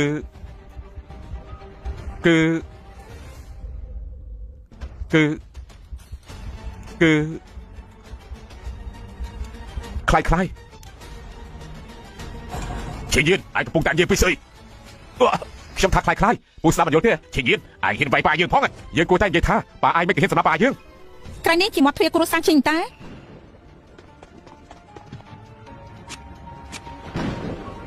មិននេះជាអ្នកណាទៅមិនក៏យកកន្ត្រៃទៅកាត់ប្រាំងឡានអញ្ចឹងមែនហើយ តែជាអ្នកណាទៅ ទាំងអស់គ្នានេះជាវីដេអូដែលប៉ាខ្ញុំគ្រោះថ្នាក់ចរាចរណ៍នៅយប់នោះ ពិតជាប្រមុខគ្រួសារឈិញមែន ពូទី2អ្នកដែលកាត់កន្ត្រៃហើយខ្នងដៃមានប្រជួយមួយនៅលើនោះកន្លែងប្រជួយមិនក៏ដូចរបស់ពូអញ្ចឹង ពិតមែនក្នុងដៃមានប្រជួយ គ្រួសារឈិញពិតជាឈិញសៀវជាអ្នកសម្រាប់មែនអាវីដេអូនេះខ្លាយទេវីដេអូនេះគឺខ្លាយទេគឺខ្លាយទេ វីដេអូខ្លាំងឬអត់ខ្ញុំមានអ្នកជំនាញជួយពីនិន ឡើងឆោកយ៉ាមកដល់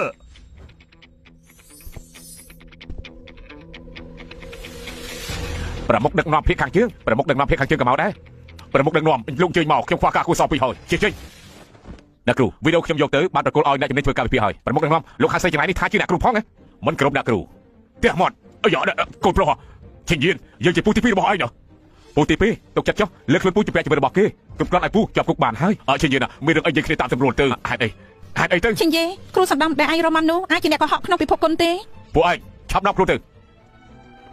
កុំអីអ្នកជិញយានកុំជិញយានជួយផងជិញយានគ្រូថ្ងៃនេះមិនគាត់ថាអ្នកគ្រូធ្វើស្អីទេប្រកាសអ្វីធ្វើតាមចិត្តចុះមានខ្ញុំនៅទីនេះហើយអ្នកគ្រូមិនបាច់បារម្ភទេ